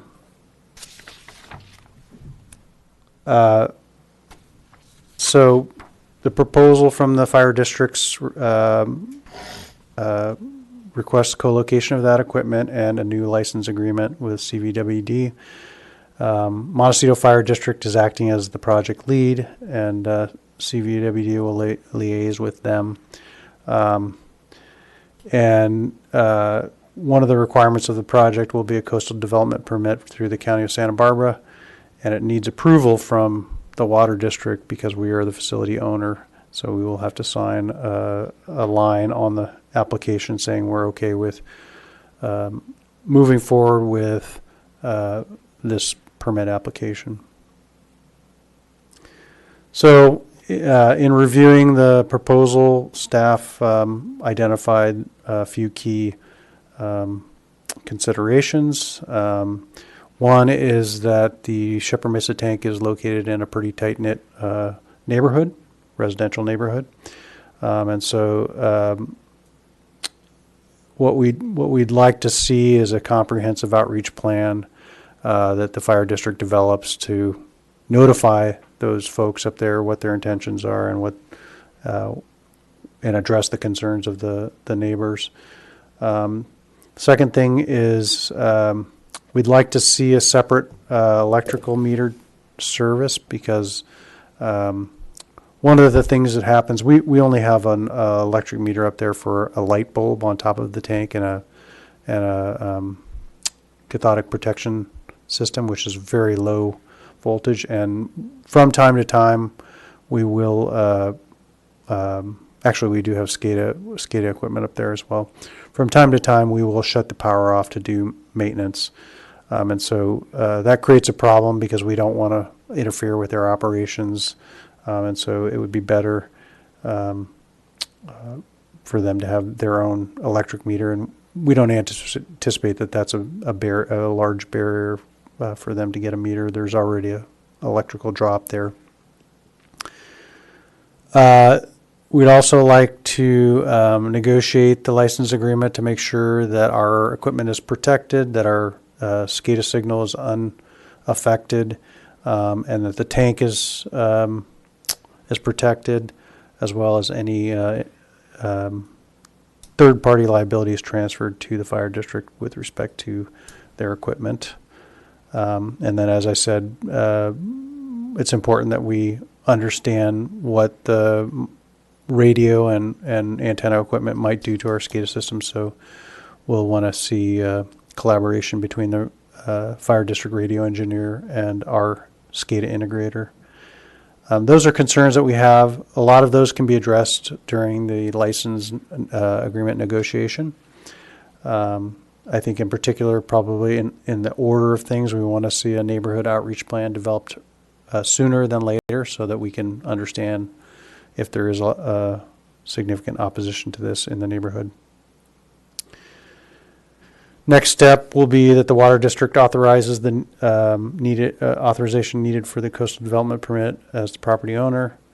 As I said, the fire district to develop an outreach plan, and then negotiate the license agreement. At the end of this, really the thing that will approve their ability to put the equipment on there will be the approval of the license agreement. So what we're looking for today is just to authorize the general manager to sign the coastal development permit application, authorizing the Montecito Fire District to submit the application for the CDP, and then the board direct general manager to oversee development of the outreach plan and commence negotiations for the license agreement. So moved. We need a second, please. I'll second, sorry. I have a comment. Sure, go ahead, Shirley. We got a motion second. Any questions? Yeah, I would suggest, especially concerning the SCADA negotiations, that number one, I'm all in favor of good cooperation between our two vital, water and fire protection, absolutely, and but that we get it really spelled out in concrete terms. I don't know about radio signals, but if there's any degradation of our SCADA or any problem like that, then we need to fix it, and they need to fix it and pay for it. Yes. Just not that it's working, but good. We'll make sure and incorporate something in the license agreement. Yeah, okay, thank you. That's my comment. Any more questions? Sorry, Shirley? No. Now we have Polly, to any questions? Okay. Motion second, no more questions. We need a roll call, please. Director Holcomb? Yes. Director Johnson? Aye. Director Roberts? Director Balch? Aye. Director Van Weerden? Yes. Motion carries 5-0. Then we got item number 7B, consider amended resolution 1150, adopting the Carpinteria Valley Water District rates and charges for the water service to clarify the CIP default services. For action, Bob? Yes, so you may recall that you've seen this resolution before. Resolution 1150 was adopting rates and charges for fiscal year 24 through 26. We adopted it on September 13th, but there were some questions about how the CIP charge was being applied, and upon inspection, the method that had been used previously appeared to be problematic, and so there were some adjustments made, and basically the adjustment was that the CIP charge used to be based on the average of all. So I'm sorry. This is in a very narrow case in which there's not enough history. So if there's less than 8 months of history on an account, then what we would do is we'd take all of the use of all of the accounts in that class, we'd average them together, and then we'd use that amount as the initial starting value for the CIP charge. The problem with that is there are a number of very high users in each class that skew that, and so the resolution to fixing that problem was to use the median as opposed to the average. So and so that's what was proposed and done in terms of the change on Resolution 1150. For most uses, that comes out to 12 HCF per month is what the calculation is based on. So you would multiply that 12 HCF times the CIP fee, and that would be the basis of the charge. Previously, when you looked at some of these accounts and you tried to use the average, it was 30 or 40 HCF, which was unreasonable in terms of what we would want them to be paying compared to most users. We also clarified that the temporary meter was to use only temporary meters as the basis for setting the average annual median use, and that was also based on the median amount, and that came out to 14 HCF. So those two things were changed in the resolution, and then there were other typos that were corrected in the resolution. You should have a handout of the updated version, which is to replace the version in the board packet. There were some additional typos found in the one in the packet. So as a result of the changes that we're recommending, there's no rates will increase. If anything, they will decrease by making these revisions from the resolution that was adopted on the 13th of 2023, September 13th, 2023. So with that, I'll take any questions. Sorry. Okay, yeah, thank you, Bob, we discussed this before, for your patience and discussing it. I just want to make sure that I understand the parameters of this resolution. So this resolution is only these two items on this piece of paper. Temporary meters are for use during construction of similar temporary needs for water, and it ends in, therefore, CIP charge for all temporary accounts shall be 14 HCF. And then the other is temporary on this individual 5-year meters average, use medium of all meters. And that's what this resolution is about, Yes. not the whole. That's the material parts of it. Again, there are some typos that were caught and revised, but they don't have any material effect on how the rates are charged. Okay. Casey? So after 8 months, does it go to the average? So once we have, based on, the calculation's based on 5-year average or 5-year median. So if they only have or if they have less than 8 months, we have to use a value based on something. So we would take the whole group. I believe that once you pass that 8 months, you have a year's worth, then we would average that year and build that 5-year history, start building that 5-year history. Yes, so after the 8 months, it defaults to the average of those 8 months for that specific customer. And then starts rolling Yep. forward. Yeah. And so then, so these are for new accounts, right? So if the building existed and has been vacant for a year and then somebody releases it or whatever, so they would start at the 12 HCF now? Or would they start on the average of the building? Is it like by meter or by? No, I think account holder? it's by meter, it's not It's by customer. meter. Yeah. It's not by customer, it's by meter, yes. Yeah, so you could have a situation where a meter sat at 0 for a long time, and then someone builds a house on that lot and they hook up the meter. That would be a situation where they don't have a history.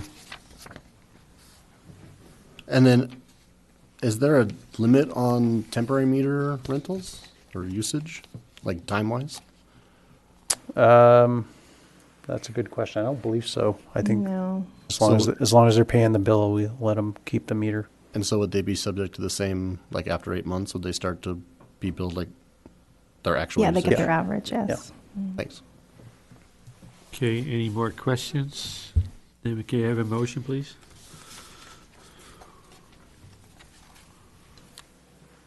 I'll make a motion to adopt Resolution 1150, Amended. amended. As amended. I'll second. We got a motion and a second. Any more discussion? Any roll call, please? Director Holcomb. Yes. Director Johnson. Aye. Director Roberts. Aye. Director Balch. Aye.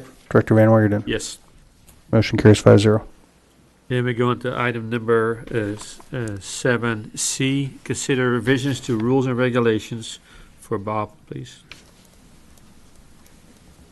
Yeah, so as I said, there's a handout that we provided on master meters. We had a discussion, I believe it was last on November 8th, I believe,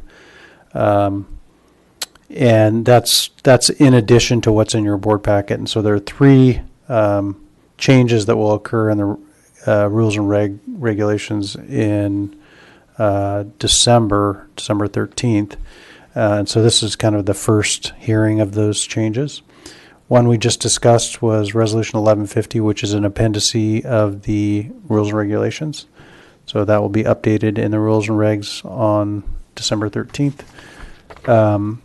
Then we've been working on the methodology for capital cost recovery fees. And as you recall, we talked about asset-based versus fee-based. And so those changes have been incorporated into the changes, including the table in the packet under the rules and regulations. And then finally, the handout, which was the master meter rule, which we've discussed as well, and we'll be bringing that back for consideration again on December 13th. So those are the 3 changes that we're proposing, and I will be happy to answer any questions on those changes. Any questions? Casey? So this would be allowing the potential of master meters? Yeah, so that's the draft language that would go into the rules and regulations that would allow it. So again, we're going to bring back on the 13th. If you don't want that, you can certainly ask us to have further deliberation, and we'll take that off the agenda. But in terms of we've presented it a couple of times at committees and at the board meeting, so we're looking for a decision. So did we ever get an answer as to whether individually metered units behind a master meter have to be calibrated annually and billed and monitored by a third service? That's a good question. I don't know. I don't believe they do have to be calibrated per the law, but I will find that out.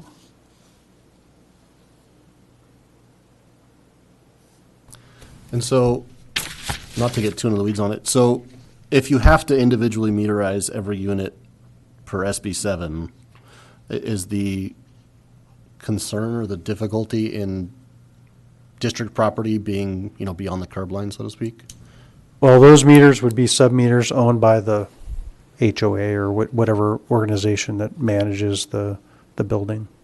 Right, so I guess my question is, if they already have to implement metering, why wouldn't it just make sense to keep it at the street or have us handle that? I think the driver for this question has been whether or not it's practical to run, 11 meters from the street into a building individually. And so we've acknowledged that there may be some practical limitations on, how many pipes you can run to the building and into the walls and then out, throughout the building. And so our best attempt was to say, okay, any building with more than 10 units in a single building can qualify for a master meter. Doesn't have an effect on the revenue in terms of capital cost recovery fee or, the revenue that we receive for whether it's individual meters or one big meter. So the like CIP charges and stuff would be equivalent if they were all individually metered versus? Yes. Thanks. Sure. Anyone else got any questions on this? I do, because Bob, the contractor that was here, he more or less indicated, and I think we should double check that under state law, whether you have, and he qualified it as a regular water use line and then a hot water use line, that both of them would have a internal meter. That's, I believe, maybe I wanted to hear that he said that they were monitored electronically or not, but to me it's important that each homeowner is held responsible for their water use, and I don't think they should be hiding behind a bulk meter, because some people are responsible and some are not. So I think the people that are not responsible, they should pay more, but the only way you're going to do that is with meters. So if you can verify that those meters are in place, both regular domestic use and the hot water use, personally I think it's important that they're both mandatory. If they're going to get away with a master meter at the curb, then there needs to be 2 meters then, one for hot water use and one for regular use. And there was another piece that comes along with that. Yeah, over time, the way I'm understanding what's going on is there's less and less gas meters installed. So now there is room at the curb for more water meters because there's no gas meters anymore. I'm just sharing my thoughts here. I think it's not the room at the curb that was the concern. The concern was the number of pipes going into the building. Fair enough, but then I'm not sure how the rest of the board feels about it, but then I think there should be checks and balances on who uses what water, and on both hot water and regular domestic water. And as I understand, the state requires that they sub-meter all water going into each unit. Can you find out if those will be electronic, so it'd be a lot easier to? We could condition that they. I'm not sure where you're going with it. If you're saying that we would want to get that information, the district would want to receive that information. Personally, I would require that, but I'm not sure how yourself and the rest of the board members feel about that. I think I know where you're going, or what your concern is, and I agree, but I don't know that state law that requires each individual unit to be metered, even if it is a private meter, has anything else in it. In other words, it just has to have a meter on it. No one has to read it, no one has to maintain it, no one has to monitor it. So I don't think it really is very effective. Oh, no, it is. The contractor said it's already state law, he said, that it's supposed to be. Yeah, he said a few things that we have not verified. Okay, so let's verify We can that. verify those, yes. Okay. Because I remember in those discussions, the issue was the amount of infrastructure. If we had individual meters and not a master meter, not all the developments, but some of them, you're talking about a huge infrastructure and a lot of pipes that might not have made sense. So that's why we were kind of relooking at all that. Maybe there could be some requirements put on sub-meters, even though we don't own them, but that they be calibrated or quality or something like that? Would that be? Well, it may generate information, but if nobody's managing that information or using it or doing anything with it, which I suspect would be the case, doesn't really accomplish anything. The only way we could affect things is to have individual meters for individual units. Yeah, we can come back, we can analyze that and come back with that information at the next meeting. Okay, because one of the comments we get from the public all the time is, hey, I'm already doing my part, how come you guys are not dealing with the ones that are not doing their responsibilities? So personally, I like to see the meters being monitored, period, and just send them the bill.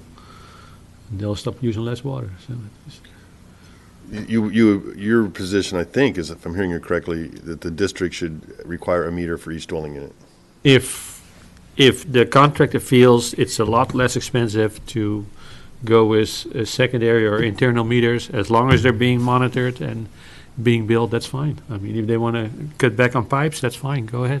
But make sure that every homeowner knows how much water they're using. And, and that might just be beyond our control, though. I don't know if we can condition the management of the apartment to individually bill their tenants based upon the reading of their private meters, and then who would ever enforce that? Well, am I the only one here that thinks people should be held responsible? No, I'm not. No, not at all.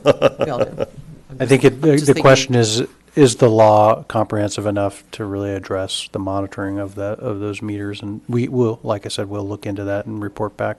Well, otherwise there's no master meter. I'm sorry. I mean that's my opinion. I'm not the only one here. So. Oh, yeah, I have a point to make on that too. It's good. It's a good point. And our role, I think, may be changing according to the state laws changing. We already have a separate class for outdoor watering and indoor, and I think the state may be looking forward to, if we get into dire health level water situations, that they want to be able to cut off the spigot for the outdoor.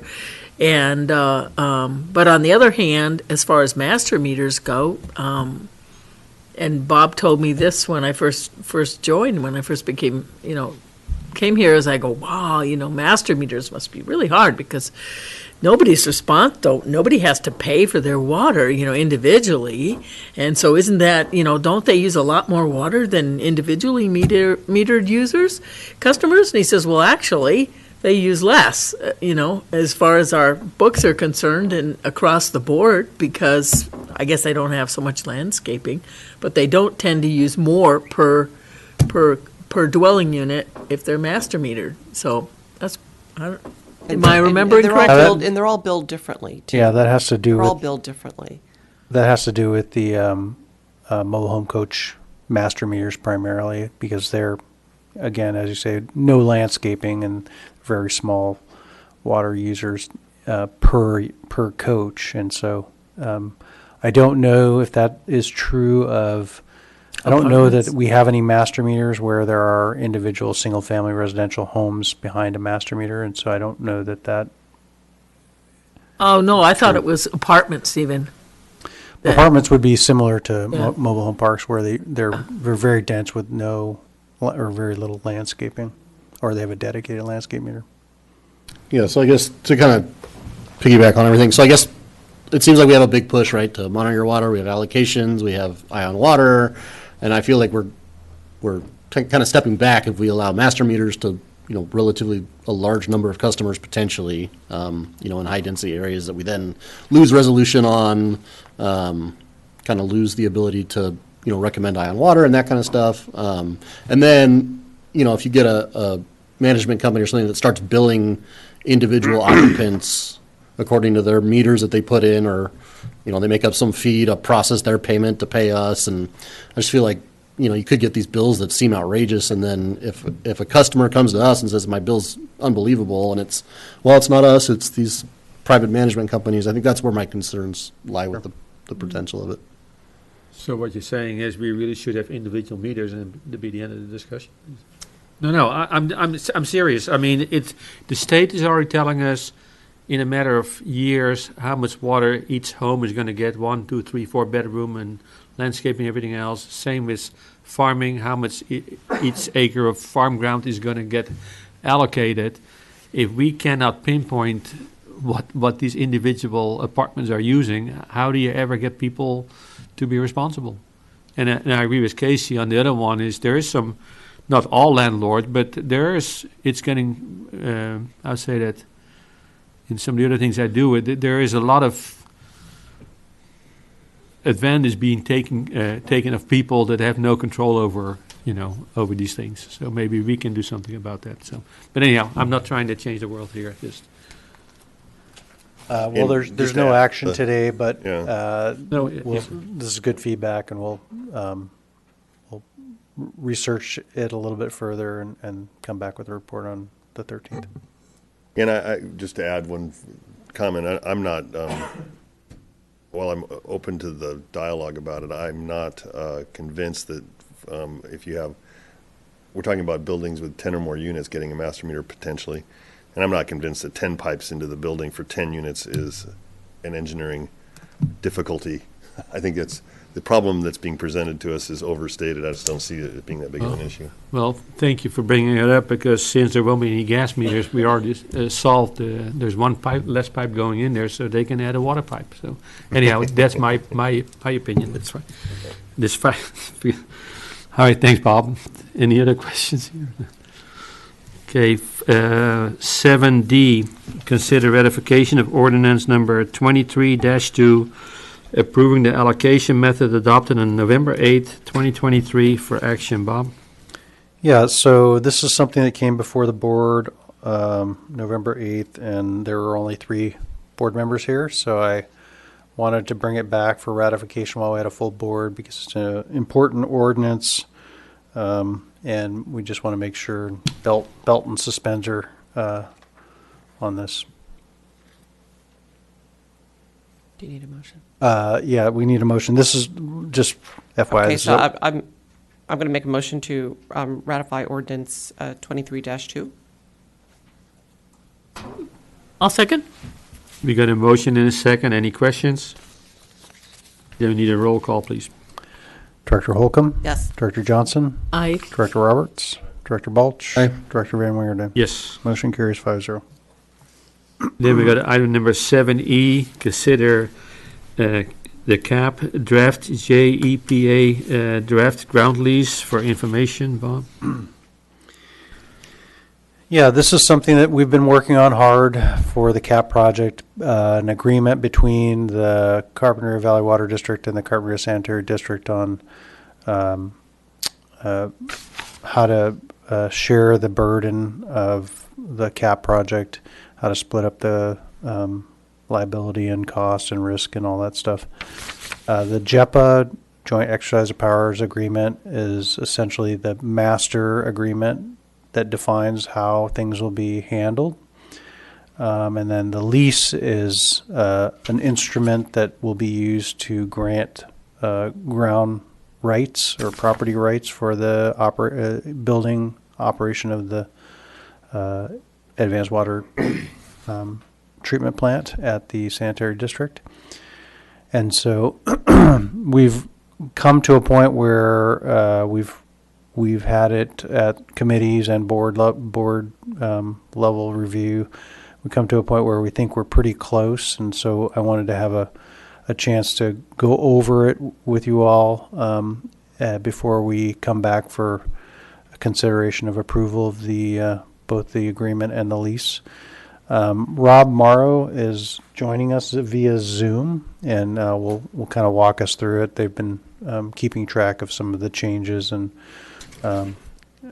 really been driving the progress of the development of this document. So with that, Rob, are you Yes, on? can you hear me? Yes. You're good. All right. So yes, Rob Morrow at WSC.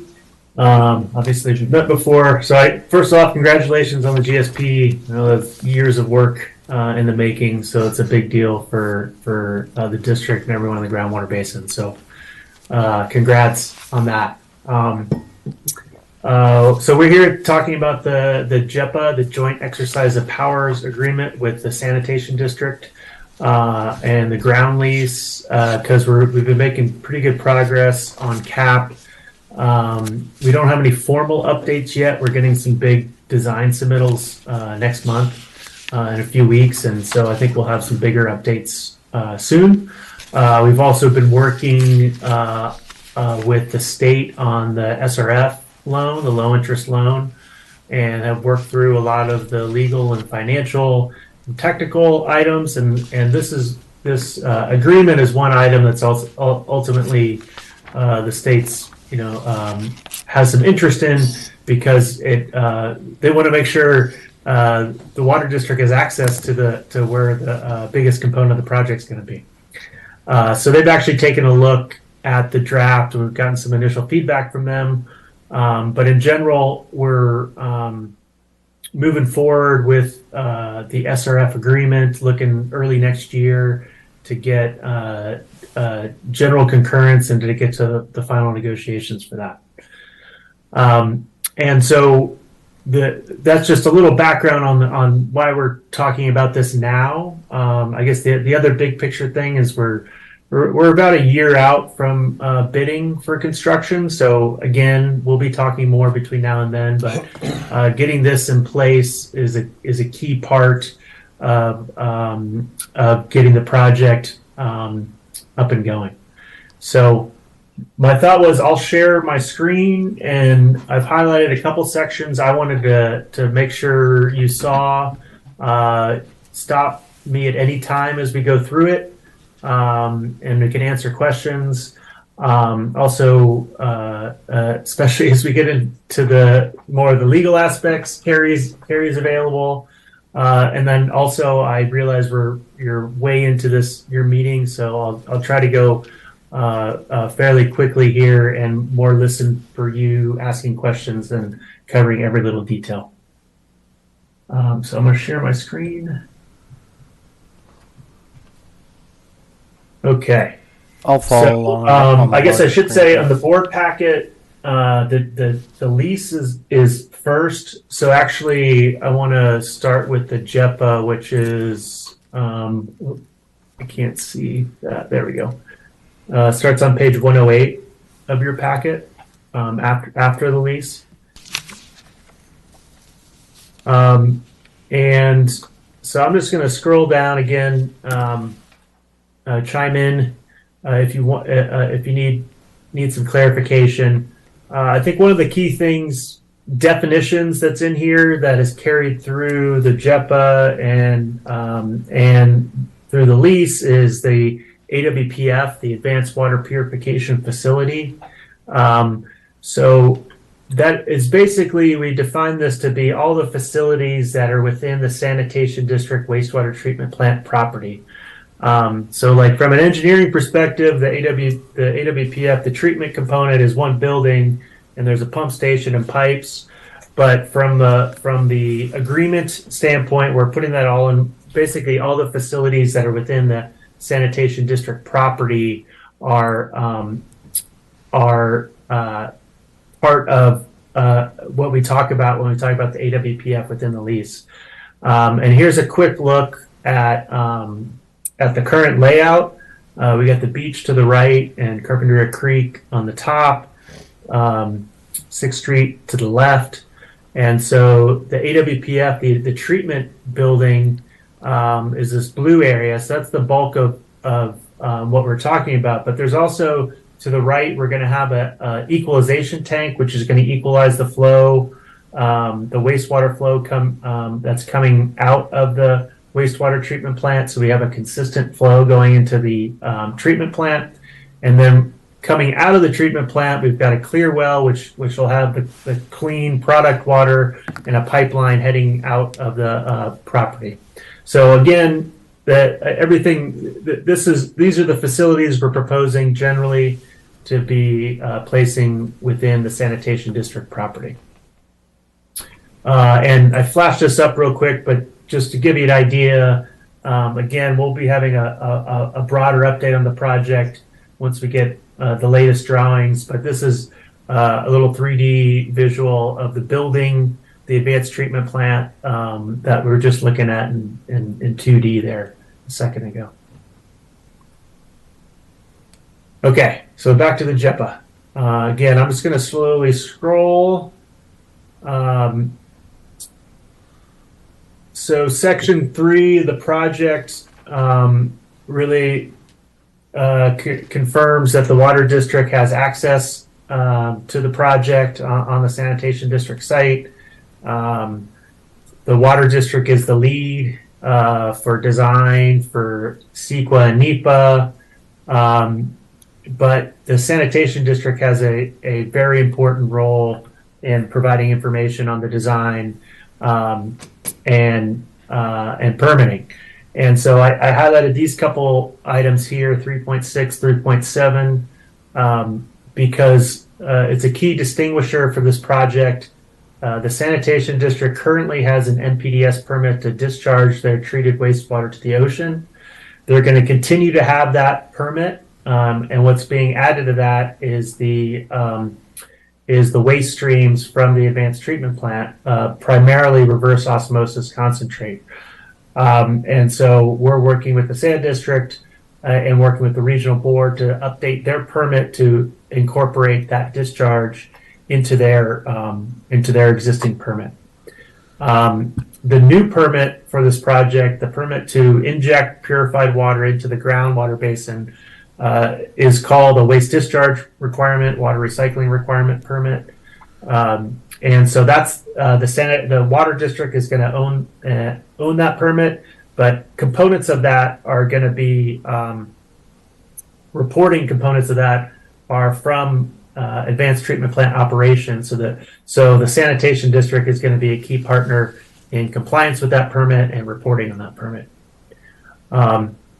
And I think we've known this, we've talked about this throughout, but just clearly stating that the water district is responsible for the cost of funding, design, construction, operation, repair, and maintenance of the project, and sanitation districts liable for the cost of repair and maintenance resulting from their sole gross negligence and intentional misconduct. Beyond that, the sanitation district is contributing time and effort and funds right now to the project through sampling, through labor operating the pilot plant and things like that. So they are contributing more than way more than a minimum at this point. Okay, I'm going to continue to scroll down. Item 311, CSD funding. This we talked about a little under a year ago when we talked about cash flow. And the sanitation district has offered to loan money from their available funds temporarily to help with cash flow for the project. And so this provision is required for them to be able to even do that.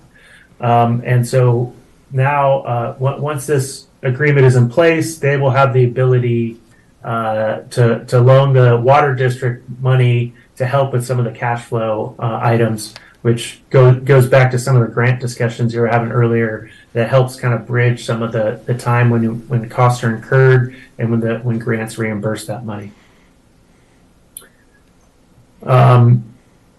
Items 313 and 314 were clarified a bit from the committee meeting we had a little over a month ago on this, and really just trying to make clear that maybe I should have said earlier is that the plan is for the sanitation district to operate the project or operate the advanced treatment plant, and they are able to hire the right people and able to share resources with folks at the wastewater treatment plant for small items that come up as they may. And so so what we're trying to do here is clarify who's responsible for managing all the waste that are coming out of the advanced treatment plant, and really from a just confirmed that the sanitation district is going to do all it can to meet discharge requirements. They're going to provide source water that will ensure that the advanced treatment plant is meeting its discharge permit requirements for purified water and for the ocean discharge, and that basically we're going to work together if any issues come up. Rob, can I ask you a question? Yes. This is Casey. I know we talked about 313 at the committee meeting, so I guess I'm still, if we're not operating it, I guess I'm still curious as to how we could be responsible for disposing of waste streams produced by the WPF that do not meet their permit requirements. I mean, yeah, go ahead. So one key thing is as long as the sanitation districts, the source water that they're providing allows us for normal operations to meet all our waste discharges. That's one of the first parts of this. So if some chemical comes through the wastewater stream that causes an issue with the discharge, that's a separate issue. So where we landed on this was we went down a lot of and this is kind of common throughout of what if scenarios and worst case and what could happen. And where we landed was ultimately the water district owns the project and the sand district operates the project. But if something happens that is as part of the operations that isn't necessarily part of sanitation district's fault, then it's still not on them to they're going to do the best they can to meet their permit, everything that's reasonable. And so it was tough to say this is when we draw the line of when you have to meet it and this is when you won't. I think the key part of this is the last part is that sanitation district is going to work with the water district if there's ever an issue. And ultimately, sanitation district's working for the water district, and that's from the operations sense. So I know it probably didn't fully meet what you were looking for, but we tried to keep it simple to avoid kind of the rabbit hole we started to go down of potential future scenarios. Yeah, I guess like we talked about, right, is like we have essentially no way to discharge that water, right? We don't have an NPDES permit, but CSD has the permit, and if they can't operate it in a manner to produce water that they can discharge through their permit, I'm not sure, I guess, what the recourse would be on how we would handle the discharging of that.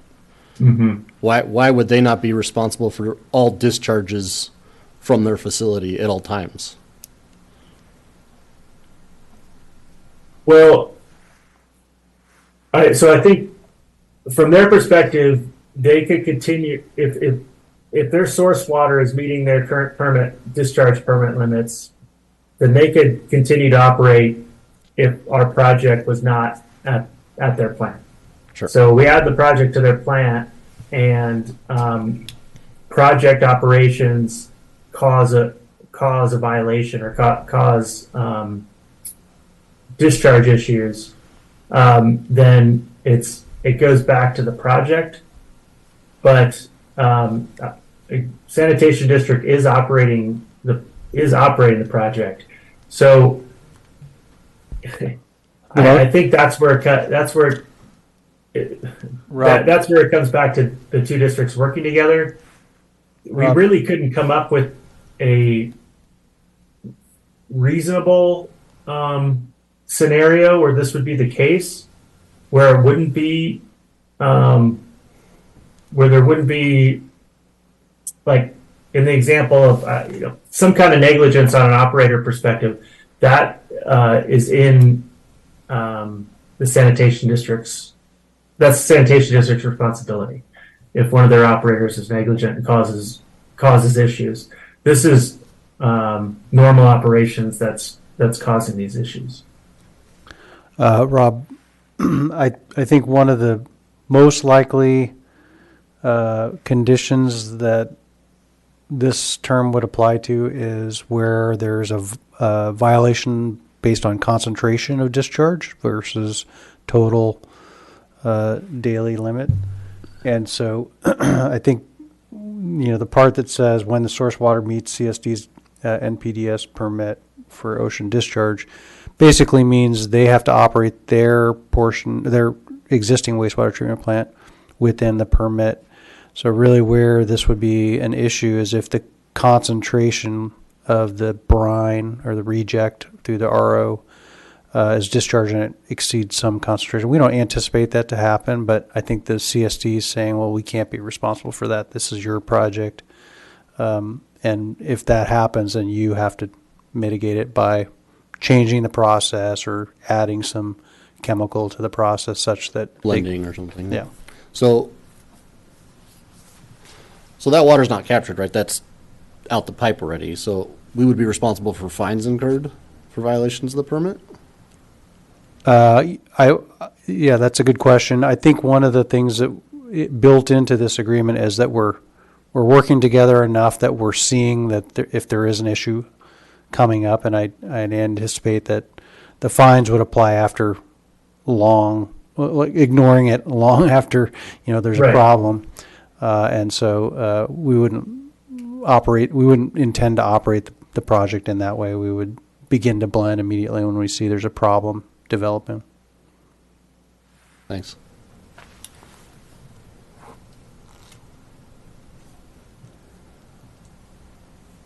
Okay. Just continue down. 316 is introducing the chief plant operator, which will be a sanitation district employee.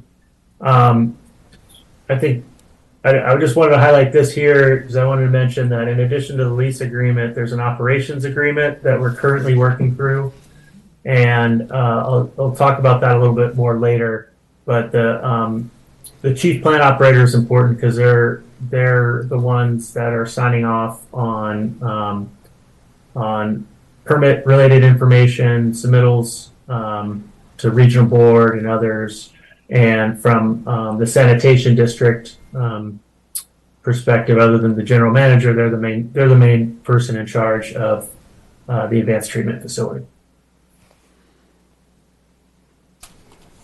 Oop. Okay, and then the last one in section 3, future regulatory impacts. Again, this is one we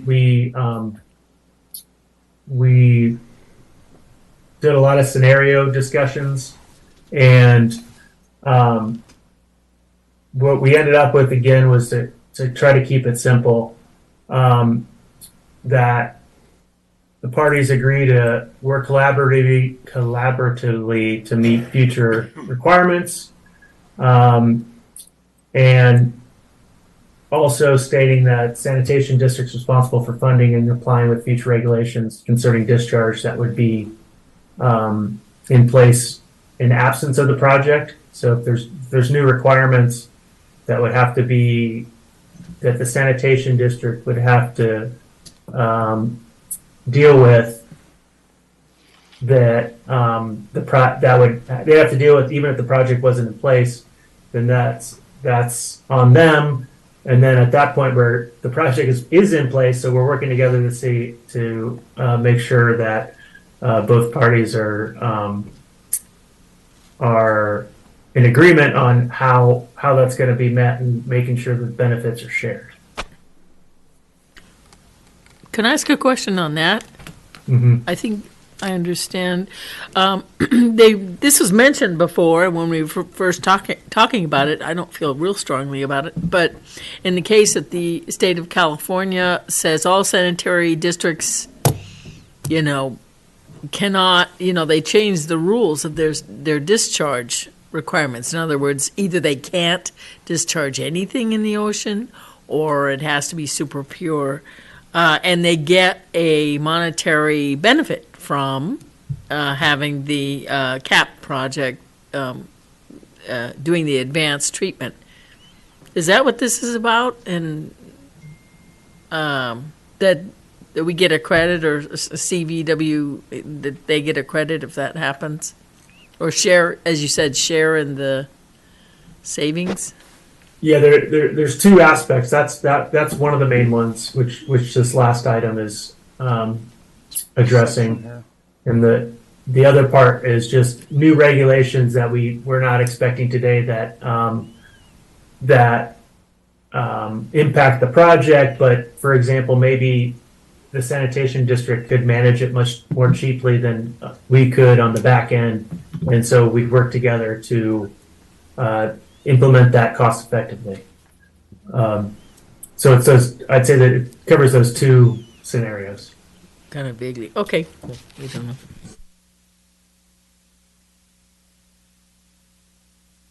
Okay.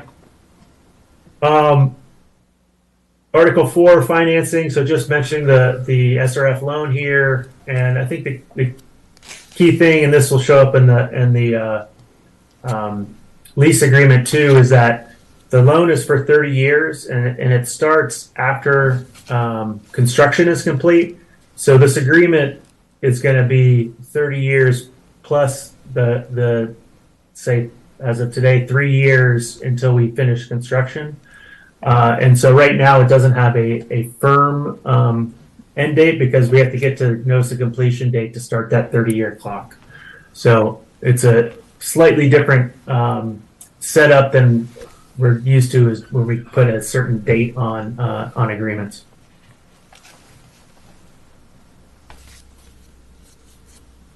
Okay. Oops, sorry. And then Article 5, governance. So this is important of how we've talked through how to manage the project. So we've got two committees, an operations committee, which is the GM from each district, and the chief plant operator from the sand district, and the water district's project designee. And so the purpose of this operations committee is really just to troubleshoot day-to-day issues and keep the project running, and address issues that don't necessarily need to be escalated to a higher level for decision making. The main management group involving both parties is the Joint Management Committee. So it's 3 members from the Water District, 2 from the Sanitation District. So it says here, established to review and direct policy, high-level management decisions concerning and affecting the project. And so the main role for the joint committee is establishing the annual budget. And that we've talked through a process of how that can happen, how it can be amended. But this is where the dollars really shows up on an ongoing basis. So this 5.5 talks about the process for establishing the budget. The operations committee will first prepare it. Joint management committee will review it and recommend it to each of the boards of each district.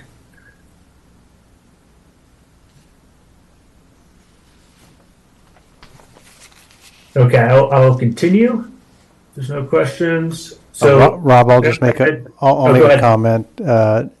Here in 5.5, it says if annual budget is not approved by both boards, the most recently approved annual budget will continue to apply. So essentially, there's a incentive to, approve the new budget. You have to operate under the old budget. And I think, I'm sorry, this is really jumping around. I apologize. The joint committee is a majority water district, and I think that both boards agreed to that during previous discussions, and so the setup there is really focused on cost control and making sure that the water district is comfortable with all the expenses associated with excuse me, with the project, and this is obviously specifically on all the costs that the sanitation district would be ultimately billing the water district for.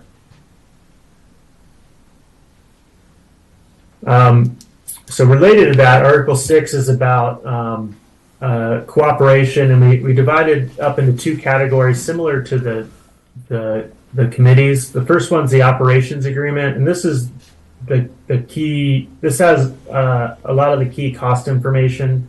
So the staffing plan, cost tracking and reimbursement methodologies, the use of water on site, and so for the Sand District and Water District, this is a key part of understanding how the project will be operated going forward, and really again the cost tracking and reimbursement. It can be modified as needed, and then the second group is the operating memoranda, which are set up so they don't have to go for board approval. They're really for the operating committee to agree on, say, a change in chemicals or minor changes in operations that are where time is important and where they don't have substantial cost or other kind of implications. And the way this is set up, these can be escalated.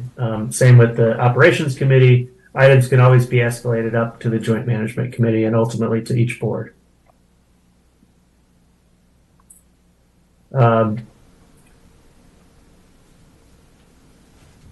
Okay, Article 7 is about sale of the property during the term of what would happen if that takes place. I don't, Carrie, unless you see anything here to highlight, I'll continue. Key thing here is the 30-year term. Yeah, after notice of construction, or that should be notice of completion. Could I ask a question here? Isn't the lifetime expectancy for the CAP project 50 years? It could be. I mean, a lot of the membranes and equipment will have to be replaced multiple times during that 30-year period. The 30-year period is the loan term, so it's designed to satisfy the state that the property won't be sold during the 30 Oh, I years. see. Okay, because it could last a lot longer. Okay.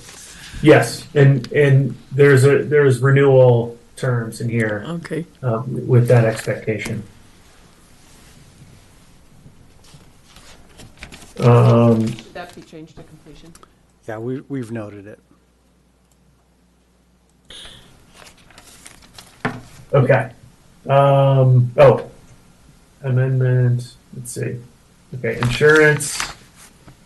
I'll skip over amendment. Termination. So I mentioned this already. The 30 years after the notice of completion date. And discussing if there's a disagreement on costs or how things are proceeding, ensuring that operation continues while a negotiation process occurs. For Article 11, special provisions, I fully defer to Carrie or Bob on these if there's anything you think the board wants to get into.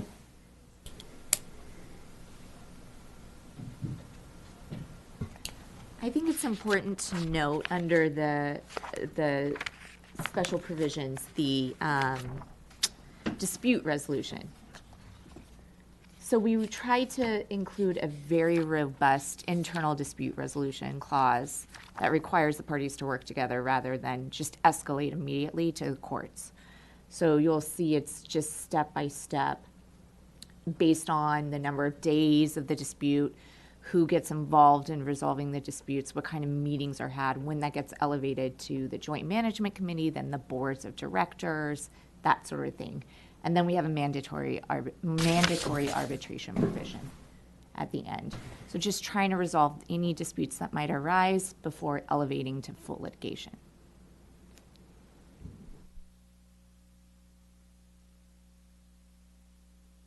I have another question.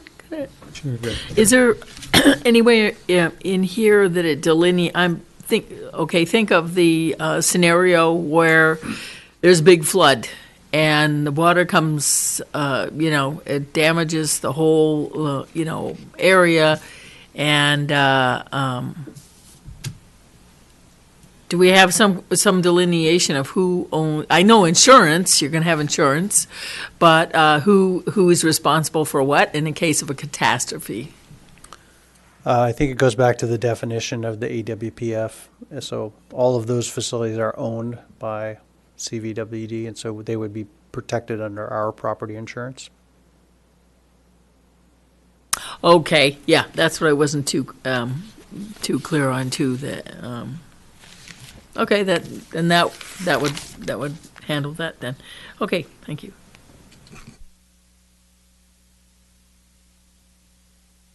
Again, I'm just continuing to scroll. 1112 mentions the lease agreement and the operations agreement. We're working as a team still on the operations agreement, so we hope to get that to you sooner than later, but still working through that in the lease agreement we'll talk about in just a minute. All right, before I switch, any questions?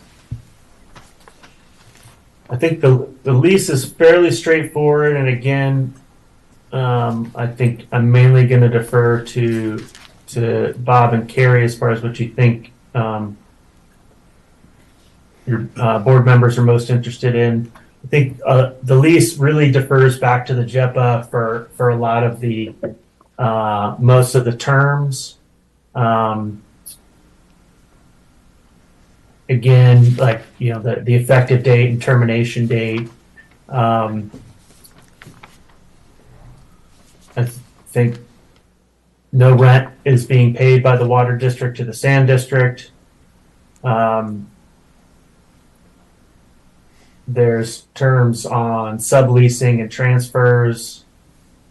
I did want to note that there's a signage requirement that comes along with our state and federal funding, so that's in here. But that's good news that we're getting funding to have to include that. Again, a lot of these terms refer back to the JEPA for indemnity insurance, et cetera. And then if there's some reason, and we couldn't come up with a realistic one, that the sanitation district feels like they need to terminate the lease early, then it would proceed into negotiations and dispute resolution.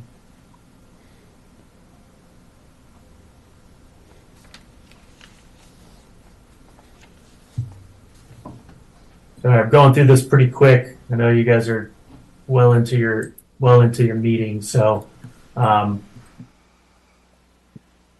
was there any comments or questions on the lease? No, we're good. Yeah. Well, I guess, so this was an informational item. We try to answer your questions, but obviously if you have additional concerns or thoughts on some of the terms we covered, please follow up with Bob, and we'll work on being responsive. Yeah, I'm not on the CAP committee, but I would like to say that I think it seems like this is a good way to go, working together, having them manage it rather than bring in outside consultants. And of course, we'll need them to build the project and everything, but up the yin yang, I think this is going to work out well at the best, the most efficient way. I hope your feeling is the same so far. It seems like it's so far so good. It seems pretty straightforward. We're trying to think of every scenario. Of course, you can never think of every scenario, but I think we've considered a lot of issues that we've addressed and worked through, so Right. we believe we're pretty close.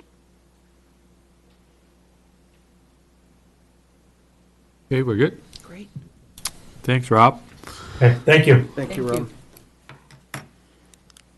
Okay, then we move on to item number 8, Director Reports, 8A, COMB Board Meeting, November 13, 2023. Polly? Thank you. So it was pretty straightforward. A couple of things to highlight. We had our first quarter financial review. Everything is on track. A few months ago, you heard me talk about possibly trying to get the secured pipeline that we had completed as an asset. And so we were working with our accountant. In doing so, we went into an agreement with the Bureau of Reclamation, which is a 25-year agreement, which we approved at the meeting. And it basically just makes it official that they were fine with it, but we just thought, let's have something in writing to make sure that it's acknowledged that we own that pipe and therefore can finally claim that we have an asset of $4 million. And the whole point is to make our balance sheet look a little bit more realistic and more positive than it has in the past. So that's extremely good news, and the Bureau was very receptive to that. The other piece of good news is that we approved the Resolution 794 for the ratification of the expenditures with Rain for Rent. I think it was 2 meetings ago, I told you all about the need for the Bureau to finally, by early November, mid-November, replace a valve that had been damaged in the rains at the beginning of the year, and at the same time to try and exercise the gates in the event of a spill this year or in the future. But at least the original plan involved losing 2,500 acre-feet of water, not to mention risk to the fish. So Combs' internal staff, their engineer, came up with a workaround design, working with Rain for Rent, pumps, I don't know how many feet of pipes, and did a workaround where we salvaged the water as we were replacing they replaced the valve, but they were able to exercise not all 4 gates, but 2 of the gates. But that went so well that they're reasonably sure that gates 3 and 4 will also be okay. And at the same time, we replaced a fish screen that met NIMS criteria. It involved the team spending the night in the trucks up at the site to make sure that everything went okay. So it was a whole working group with NIMS involved, CDFW, the Bureau, but it was very successful, and we saved ourselves 2,500 acre-feet. And that really was the highlight, the main part of the project. Oh, sorry. The cost we had at $180,000, it came down to $140,000, and Rain for Rent was so optimistic that they got it done earlier. We think it will be substantially lower, but I don't have a figure yet. So that was good news. We were going to take the money from the project down here that got delayed, Bob. So sorry about that, but that's where we took the money from. That concludes my report. Thanks, Polly. Shirley, Director Report B, CCWA Special Board Meeting, November 27, 2023. Shirley? I didn't make it. I didn't make that meeting, so I called in early, and I don't know if I guess you didn't send an alternate, so. Yeah, I didn't attend either. It was a special meeting at a time when I had another meeting. The item is an item that we're discussing in closed session tonight, so. Okay, then we'll move on. Thank you. We got item 9, General Manager's Report, 9A, Financials. We are, Okay. The first item is just the water sales budget to actual through September, which has our sales to date at 209 acre-feet below our projections. On the statement of net position, the following page, our sales through September, again, 25% through the year, are about 1.5% below projections.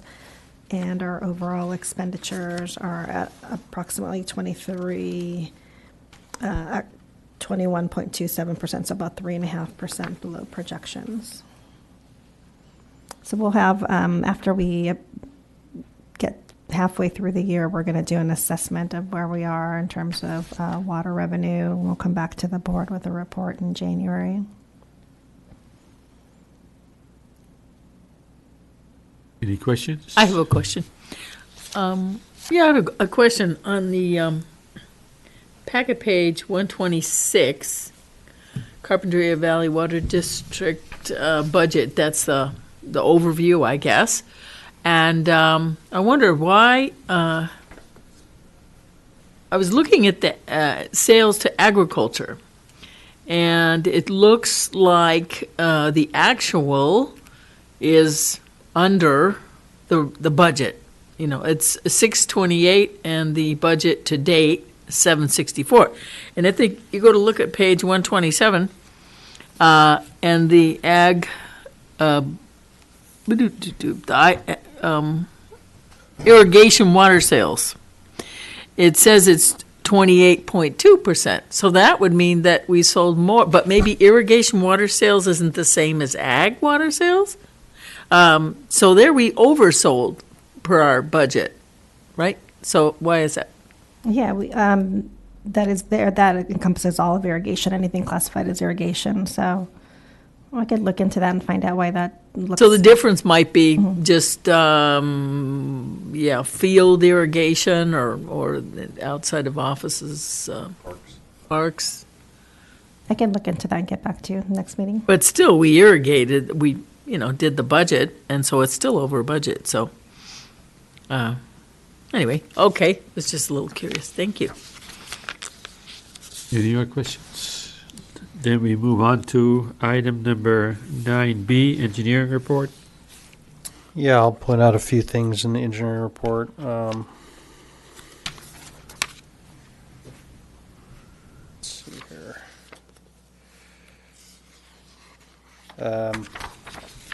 So we've been doing a lot of updating and work on the websites, all of the websites, including the GSA website. We have a sub-website for the CAP project, and then we have the main district website, and we've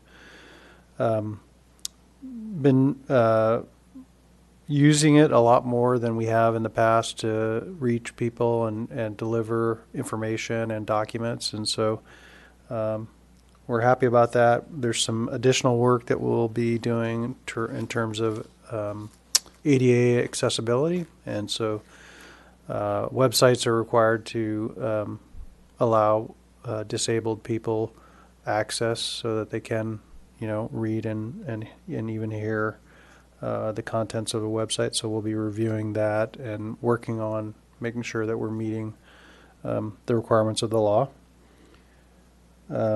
Water conservation, of course, although it hasn't rained significantly this winter, it did last year, and we've been transitioning our messaging to talk about conservation as a way of life as opposed to as a response to drought.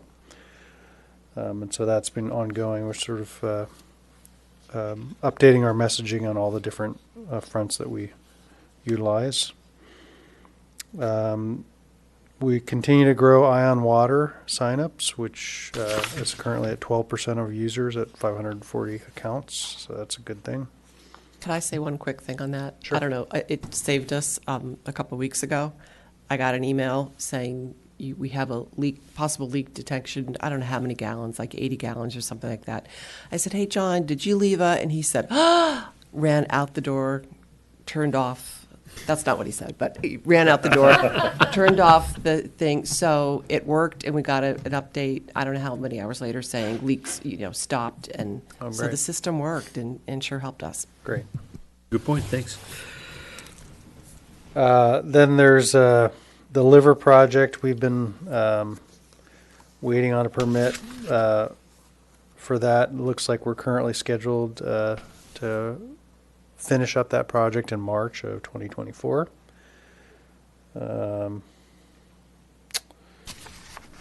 That's about it for the engineering report. Oh, the El Caro monitoring well. We're still trying to work with the contractor. There was a piece of pipe that was dropped into the well while they were developing it, and they're still trying to